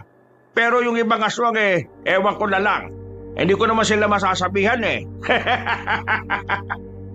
Tuso mga aswang, Marvin. Hindi mo sila kilala. Lilinlangin ka lang yan. Malahimik ka. Tara na, Marvin. Bago pa magbago ang isip ko at baka pagpapapatayin ko kayo. Unti-unting bumalik sa dati ang itsura ni Mang Alberto. Lumapit ako sa kanya at agad naman niya akong dinakma. Wala siyang alam na meron akong binabalak na masama. Nang ilapit na niya ako sa kanya, pasimple kong dinukot ang kutsilyo na kanina pa nasa tagiliran ko. Nalaglag yun ni Waldo habang nakikipaglaban kami. Hindi niya alam na nadampot ko na yun. Kaya naman wala akong sinayang na pagkakataon. Sinaksak ko kagad si Mang Alberto. Hindi ko na inaasahan na ang madadali ko sa kanya ay ang kaliwang mata niya. Alerto naman ang dalawa, kaya nang mapansin nilang ginawa ko yun, wala na silang sinayang na sandali. Mabilis silang umatake. Sinaksak ni Joel si Mang Alberto sa dibdib. Si Waldo naman ay sinaksak niya sa tiyan. Sa ginawa naming yon, nakita namin na tila naapektuhan na si Mang Alberto. Umatras at dumistansya siya ng bahagya. Bigla siyang hiningal. Ano? Kala mo, ikaw lang marunong manlinlang ano? Nakaganti na rin ako sa ginawa mong panloloko sa akin, matanda ka. Wisit ka, Marvin! Isa kang lapastangan para lokoy na kagaya ka! Mga pre, handa na ba kayo? Undong-undo no? Tapusin na natin tong gurang na to! Ha! Tingnan natin kung kaya ninyo! Sinubukan ni Mang Alberto na magpalit ulit ng anyo, pero dahil maluba ang tama niya, hindi na niya kaya pang bumalik sa pagiging halimaw. Dahil doon, sinamantala na namin ang pagkakataon na lusubin siya. Sinabayan niya rin kami at kahit nasugatan na siya, aminado kaming malakas at mabilis pa rin siya. Pero hindi nakagaya nung una. Kaya naman, hindi namin siya tinigilan. Hinintay lang namin na makaramdam siya ng pagod para unti-unti na rin siyang bumagal. Ano ha? Hinihingal ka na ba? Ha? Naubusan ka na ba ng dugo? Eto na yun! Atake na! Sa sunod naming pag-atake, naramdaman namin na kinabahan na si Mang Alberto. Nakita kasi namin na tatangkay na lang sana niyang tumakas. Pero dahil mabilis ang paglapit na aming ginawa, hindi na niya kinaya pang makaakyat sa puno. Tinarak naman ni Joel ang itak niya. Habang ako naman, bumuelo ako. Hindi ko na naisip na matanda siya. Ang naisip ko na lang ay isa siyang aswang na kailangan ng patahimikin. Hinigupit ko siya ng malakas sa leeg. Meron pa siyang sinasabi pero hindi na niya naituloy. Bumagsak na siya sa lapag. Napatingin na lang ako sa ibang direksyon. Hindi ko kaya makita na merong umaagos na dugo mula sa leeg niya. Pre, ang galing mo kanina. Ganap na ganap ka eh. Pinahanga mo kami ha? Wala yon. Ang iniisip ko kasi, ayoko mapahamak din kayo. Gusto ko na protektahan din yung mga taong tumutulong sa akin. Ang dami nyo nang nagawa eh. Kaya gagawa rin ako ng paraan para makabawi sa inyo. Hindi mo naman kailangan bumawi eh. Ang mahal ka naman sa amin, kaligtasan nating lahat. Pati na rin ang mga bihag ng mga aswang at ng kasintahan mo. Ngayon, tutuloy na tayo sa destinasyon natin. Kung saan naroon yung mga bihag. Akong bahala. Tandang-tanda ko pa kung saan yon. Bumuntong hininga na lang ako, Kabanong. Matapos naming linisin ang aming mga sugat, agad na rin kaming naglakad paalis. Makalipas lang ng mga halos 1.5 oras, natanaw ko na rin ang liwanag. Ang lugar kung saan una akong ikinulong, pero sa mga sandaling yon, marami ng aswang ang naroon. Marami nang nagbabantay. Nakikita rin namin ang matandang babae na sinasabi ng mga aswang na si Lara, ang tumatayong pinuno ng mga nilalang na yun. Yung matandang babae na yun, siya matagal ng kalaban ng samahan namin. Pero dahil sa pagiging madulas niya, hindi namin siya mahuli-huli. Kahit si Mang Topper, nahihirapan din sa kanya. Si Mang Topper ang pinaka-veterano sa amin. Isipin mo na lang kung si Mang Topper nahirapan kay Aling Lara, paano pa kaya tayo? Ang punto ko, kailangan nating hintayin na mawala ang matandang babae na yan bago tayo lumusob. Nasabihan ko na si Mang Topper kung saan makikita ang lugar na ito eh. Hindi pa ba sila dumarating? Nagtataka nga rin ako eh. Ano kayang nangyari at bakit mas nauna pa tayo rito?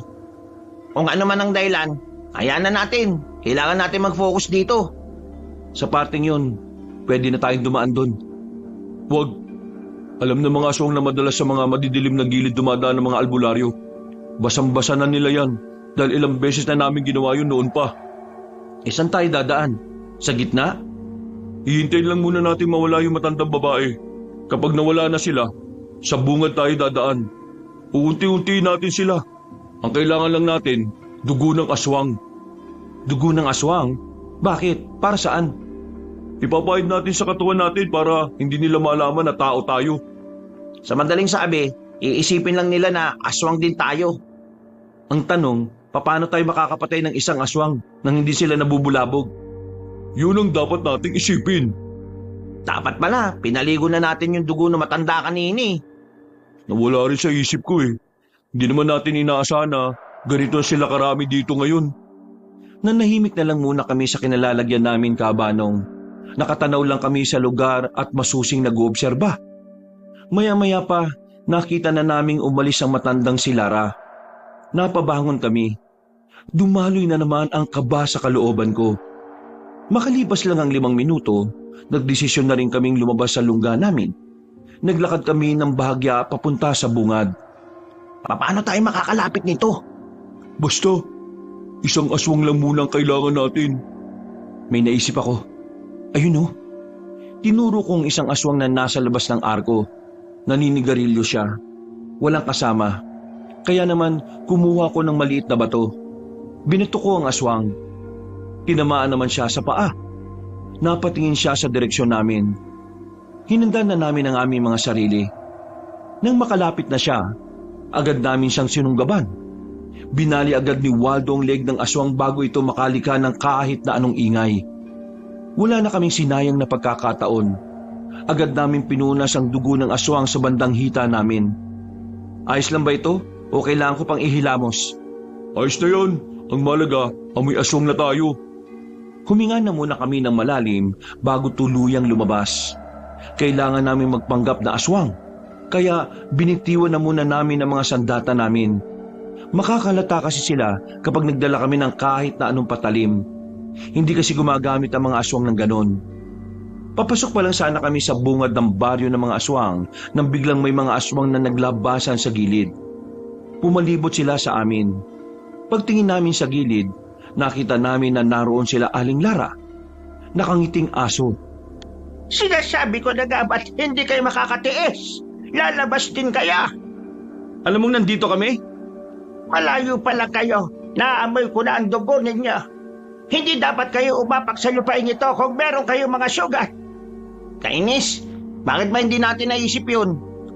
Lahat ng pinaghirapan nyo para lang makarating dito ay mauuwi na lang lahat sa wala. Kaya ihanda nyo na ang sarili ninyo para sa nalalapit ng kamatayan. Ito na ang huling... Huwag ka magpakampante, Lara! Nabuhayan kami nang marinig namin ang boses na yon.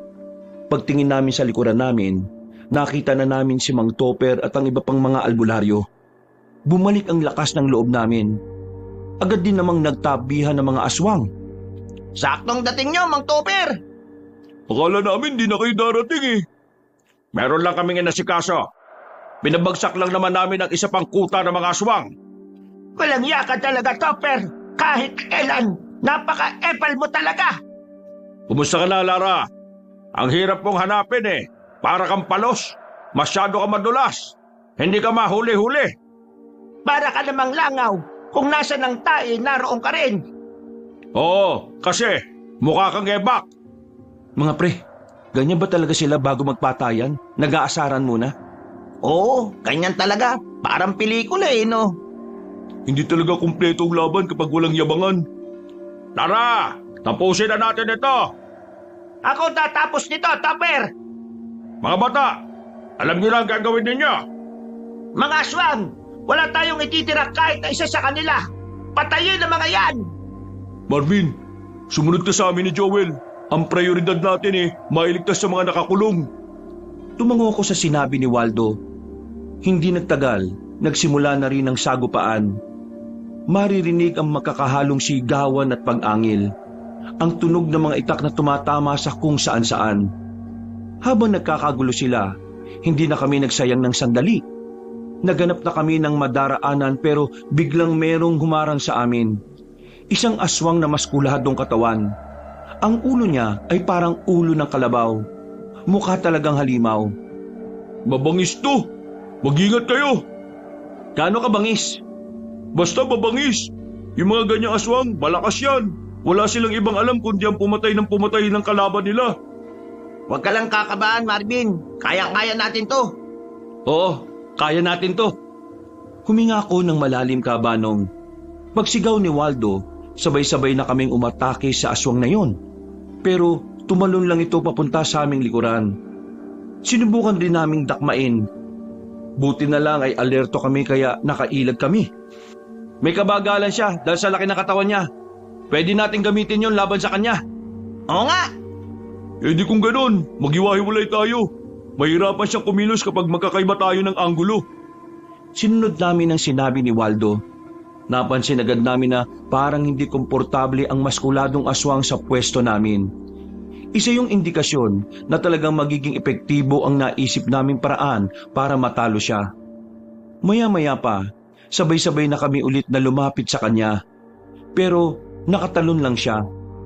Kahit na ganon, hindi namin tinigil ang naisip namin.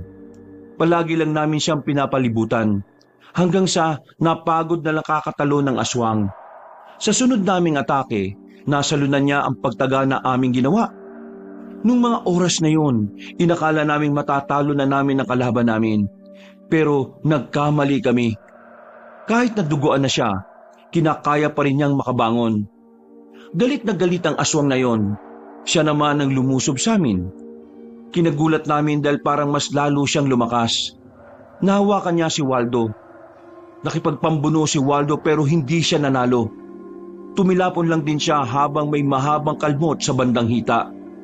Si Joel naman, tinangka niya pang saksakin ng itak ang aswang. Pero sa kasamaang palad, nakailag ang aswang at nakalmot din siya sa bandang bewang. Pero mabuti na lang ay daplis lang yon. Nang idako ng maskuladong aswang ang tingin niya sa akin, doon na ako kinabahan.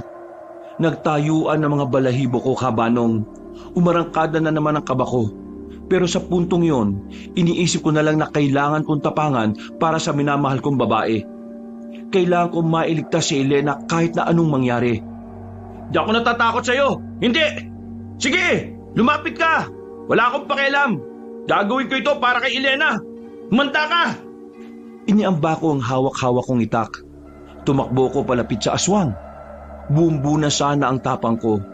Ang kaso nga lang, nakakalimang hakbang pa lang ako ay bigla naman akong nadapa. Ay, pambira naman oh! Diyos ko naman to! Tumalon ng aswang papalapit sa akin. Sinubukan niya akong daganan, pero buti na lang ay nakagapang agad ako palayo. Dahil sa ginawa ng aswang, ay nakakuha ng tamang pagkakataon si Joel para muling umatake. Tinaga niya ang aswang sa leeg. Sinundan niya pa ng 2 taga bago ulit nakalayo ang nilalang. Sa ginawa ni Joel, dito na namin nakitang tila naapektuhan na siya. Kaya naman hindi na rin sinayang ni Waldo ang kanyang pagkakataon.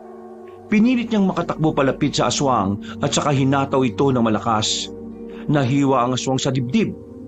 Umatras-atras ito at napasandal sa puno. Pinukol naman ni Joel ang kanyang itak papunta sa kinalalagyan ng aming kalaban. Bumao ng itak sa dibdib ng aswang at tuluyan na ring namatay. Todas kambuang ka! Pasensya na, wala akong naitulong. Nadapa pa ako. Okay lang sana eh. Pero ayos lang yan. Dahil naman sa pagkadapa mo eh, nakakuha ako ng tsepo para umatake. Teka, si Waldo! Ayos ka lang? Oo, ayos lang ako. Mauna na kayo. Hindi ka namin pwedeng iwan dito. Ayos ka lang ako. Kaya kong tapalan tong sugat na to. Sige na, mauna na kayo. Iligtas niyo yung mga bihag. Yun ang misyon natin. Sundin na lang natin ang sinasabi niya. Tara na, Marvin! Hinila na ako ni Joel paalis. Habang nagkakagulong lahat, sinamantala namin ang pagkakataon. Nakarating kami ng bahay kung saan nakakulong ang mga bihag. Napatay naman agad ni Joel ang mga nagbabantay. Nang mabuksan namin ang pinto, nakita namin si Elena. Kasama niya ang 2 lalaki, pati na rin ang dayuhan na si Mr. Campbell. Elena! You're back! Save me, please! Oo, ililigtas namin kayo. Pero itong tatandaan mong kanuka I'm coming here for my girlfriend. Nagtagalog ka na lang sana. Kinalagan agad namin ang bihag habang wala pang nakakakita sa aming aswang. Paglabas namin, nakita namin na nalalagay na sa alanganin ng mga kalaban. Masyadong magagaling ang mga albularyo. Nasipat ko rin ang naglalaban na si Mang Topper at si Aling Lara. Hirap na hirap ang matandang aswang, habang si Mang Topper naman ay parang nakikipaglaro lang. Umayos na kayo, Marvin. Ikaw na bahala sa kanila. Doon kayo dumaan, oh. Walang aswang doon. Babalikan ko na si Waldo. Sige, maraming salamat, pre. Saka ka na magpasalamat kapag nakalis na kayo ng ligtas. Hinawakan ko na ng maigpit ang kamay ni Elena. Sinimulan na namin ang pagtakas. Pero hindi pa man kami nakakalayo, bigla namang humarang si Aling Lara. Madilim sa kinalalagyan namin pero kilala ko ang tinig niya. Kinabahan ako ng malala. Alam ko kasi sa sarili ko na hindi ako uubra sa matandang yon. Pero tinapangan ko na lang para kay Elena at sa mga kasama ko. Saan kayo pupunta, ha? Kami lang ang kaya mo, no? Hindi mo kaya si Mang Topper kaya kami ang pinagbubuntunan mo. Wala akong pakialam. Kakainin ko na kayo lahat ngayon. Bigla siyang gumapang. Dahil madilim sa kinalalagyan namin, hindi ko na namalayan na nasa harapan ko na siya. Naramdaman ko na lang na nasa ibabaw ko na siya at pilit akong kinakagat. Elena! Tumakbo na kayo! Bilis! Hindi kita pwedeng kuisit! Sige na! Huwag ka na makulit! Pakiusap! Kahit ngayon lang pakinggan mo ko! Hey, let's go! I don't want to die here! Pisit ka, bitiwin mo ako! Bilisan mo na! Umalis na kayo!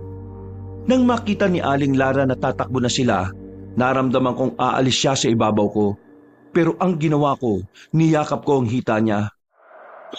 Saan ka pupunta, ha? Hindi mo sila masasaktan! Eh di ikaw na lang ang kakainin kang visit ka! Hindi na niya naituloy ang sasabihin niya nang dumating na si Mang Topper. Nakita ko na lang na tumatagas na ang dugo mula sa liig na matandang aswang. Agad naman ako napabangon at napahinga ng malalim. Maraming salamat, Mang Topper. Gusto ko ang ginawa mo. Handa kang ibuwis ang buhay mo para sa iba. Nasaktan ka ba? Hindi, ayos lang naman ako. Iha, nasa tamang lalaki ka. Tama siya. Nasa tamang lalaki ka na. Kaya pagkatapos nito, magpakasal na tayo. Ka? Oo, sabik na ako makasama ka habang buhay. Ay sus, kinilig naman ang tumbong ko sa inyo. Natawa na lang kami sa sinabi ni Mang Topper. Pero yun ang pinakamasayang sandali ko kahit nakatatapos lang namin sumabak sa matinding panganib. Napatay si Aling Laura. Sumunod naman ang ibang mga aswang. Hanggang sa kalaunan, nalagas na rin silang mga albularyo. Samantala, nailigtas naman namin si Waldo. Naagapan ng sugat niya at nagamot. Para kaming nabunutan ng tinik sa lalamunan. Napayakap na lang ako ng maigpit kay Elena. Buong akala ko kasi noon ay hindi na kami magkakasama. Pagkatapos ng labanan, nakabalik naman na kami kina Elena ng ligtas. Nang malaman ng mga magulang niya ang nangyari at ang ginawa ko, nagkaroon na sila ng tiwala sa akin. Makalipas lang ang 6 na buwan, ikinasal na rin kami ni Elena. Inimbita ko ang mga albularyo, lalong-lalo na si Waldo at Joel na naging kaibigan ko na rin. Kabanong lahat ng naranasan ko roon ay nagsilbing aral sa akin. Mula noon, palagi na akong nakikinig kay Elena. Ayoko na kasing maulit ang ganong pangyayari dahil takot na akong malagay sa panganib ang aking asawa. Hanggang dito na lang po, Kabanong, at maraming salamat po sa inyong pagsubaybay. Pinagpalang araw po sa inyong lahat. Hello mga kabangers at mga kayanggaw, si Kabanong po uli. Bago po tayo magwakas ay gusto ko po sanang magpasalamat sa lahat ng mga sumubaybay dito sa bagong kwento natin. At kung medyo nabitin po kayo, inaanyayahan ko po kayong bisitahin nyo yung 2 pang channel natin. Yung Pamela Clamil kung saan nagnanarita ko bilang si Lolo Pael at ako rin bilang si Kabanong. At dun sa bagong channel natin na Kabanong version 2.0 kung saan meron pong moving images na doon. Kaya may mapapanood na po kayo habang nakikinig kayo ng narration na meron na ring music and effects. Mas pinaganda yon kaya nga version 2.0 eh. Kaya sana'y huwag niyong kalimutang mag-subscribe para makasama kayo sa first 100,000 subscriber ng channel na yon. At para hindi kayo mahirapan na hanapin ang mga nasabing channels, ilalagay namin sa pin comment ang mga links ng mga nasabing channel. Hanggang sa susunod na kwento, wakas!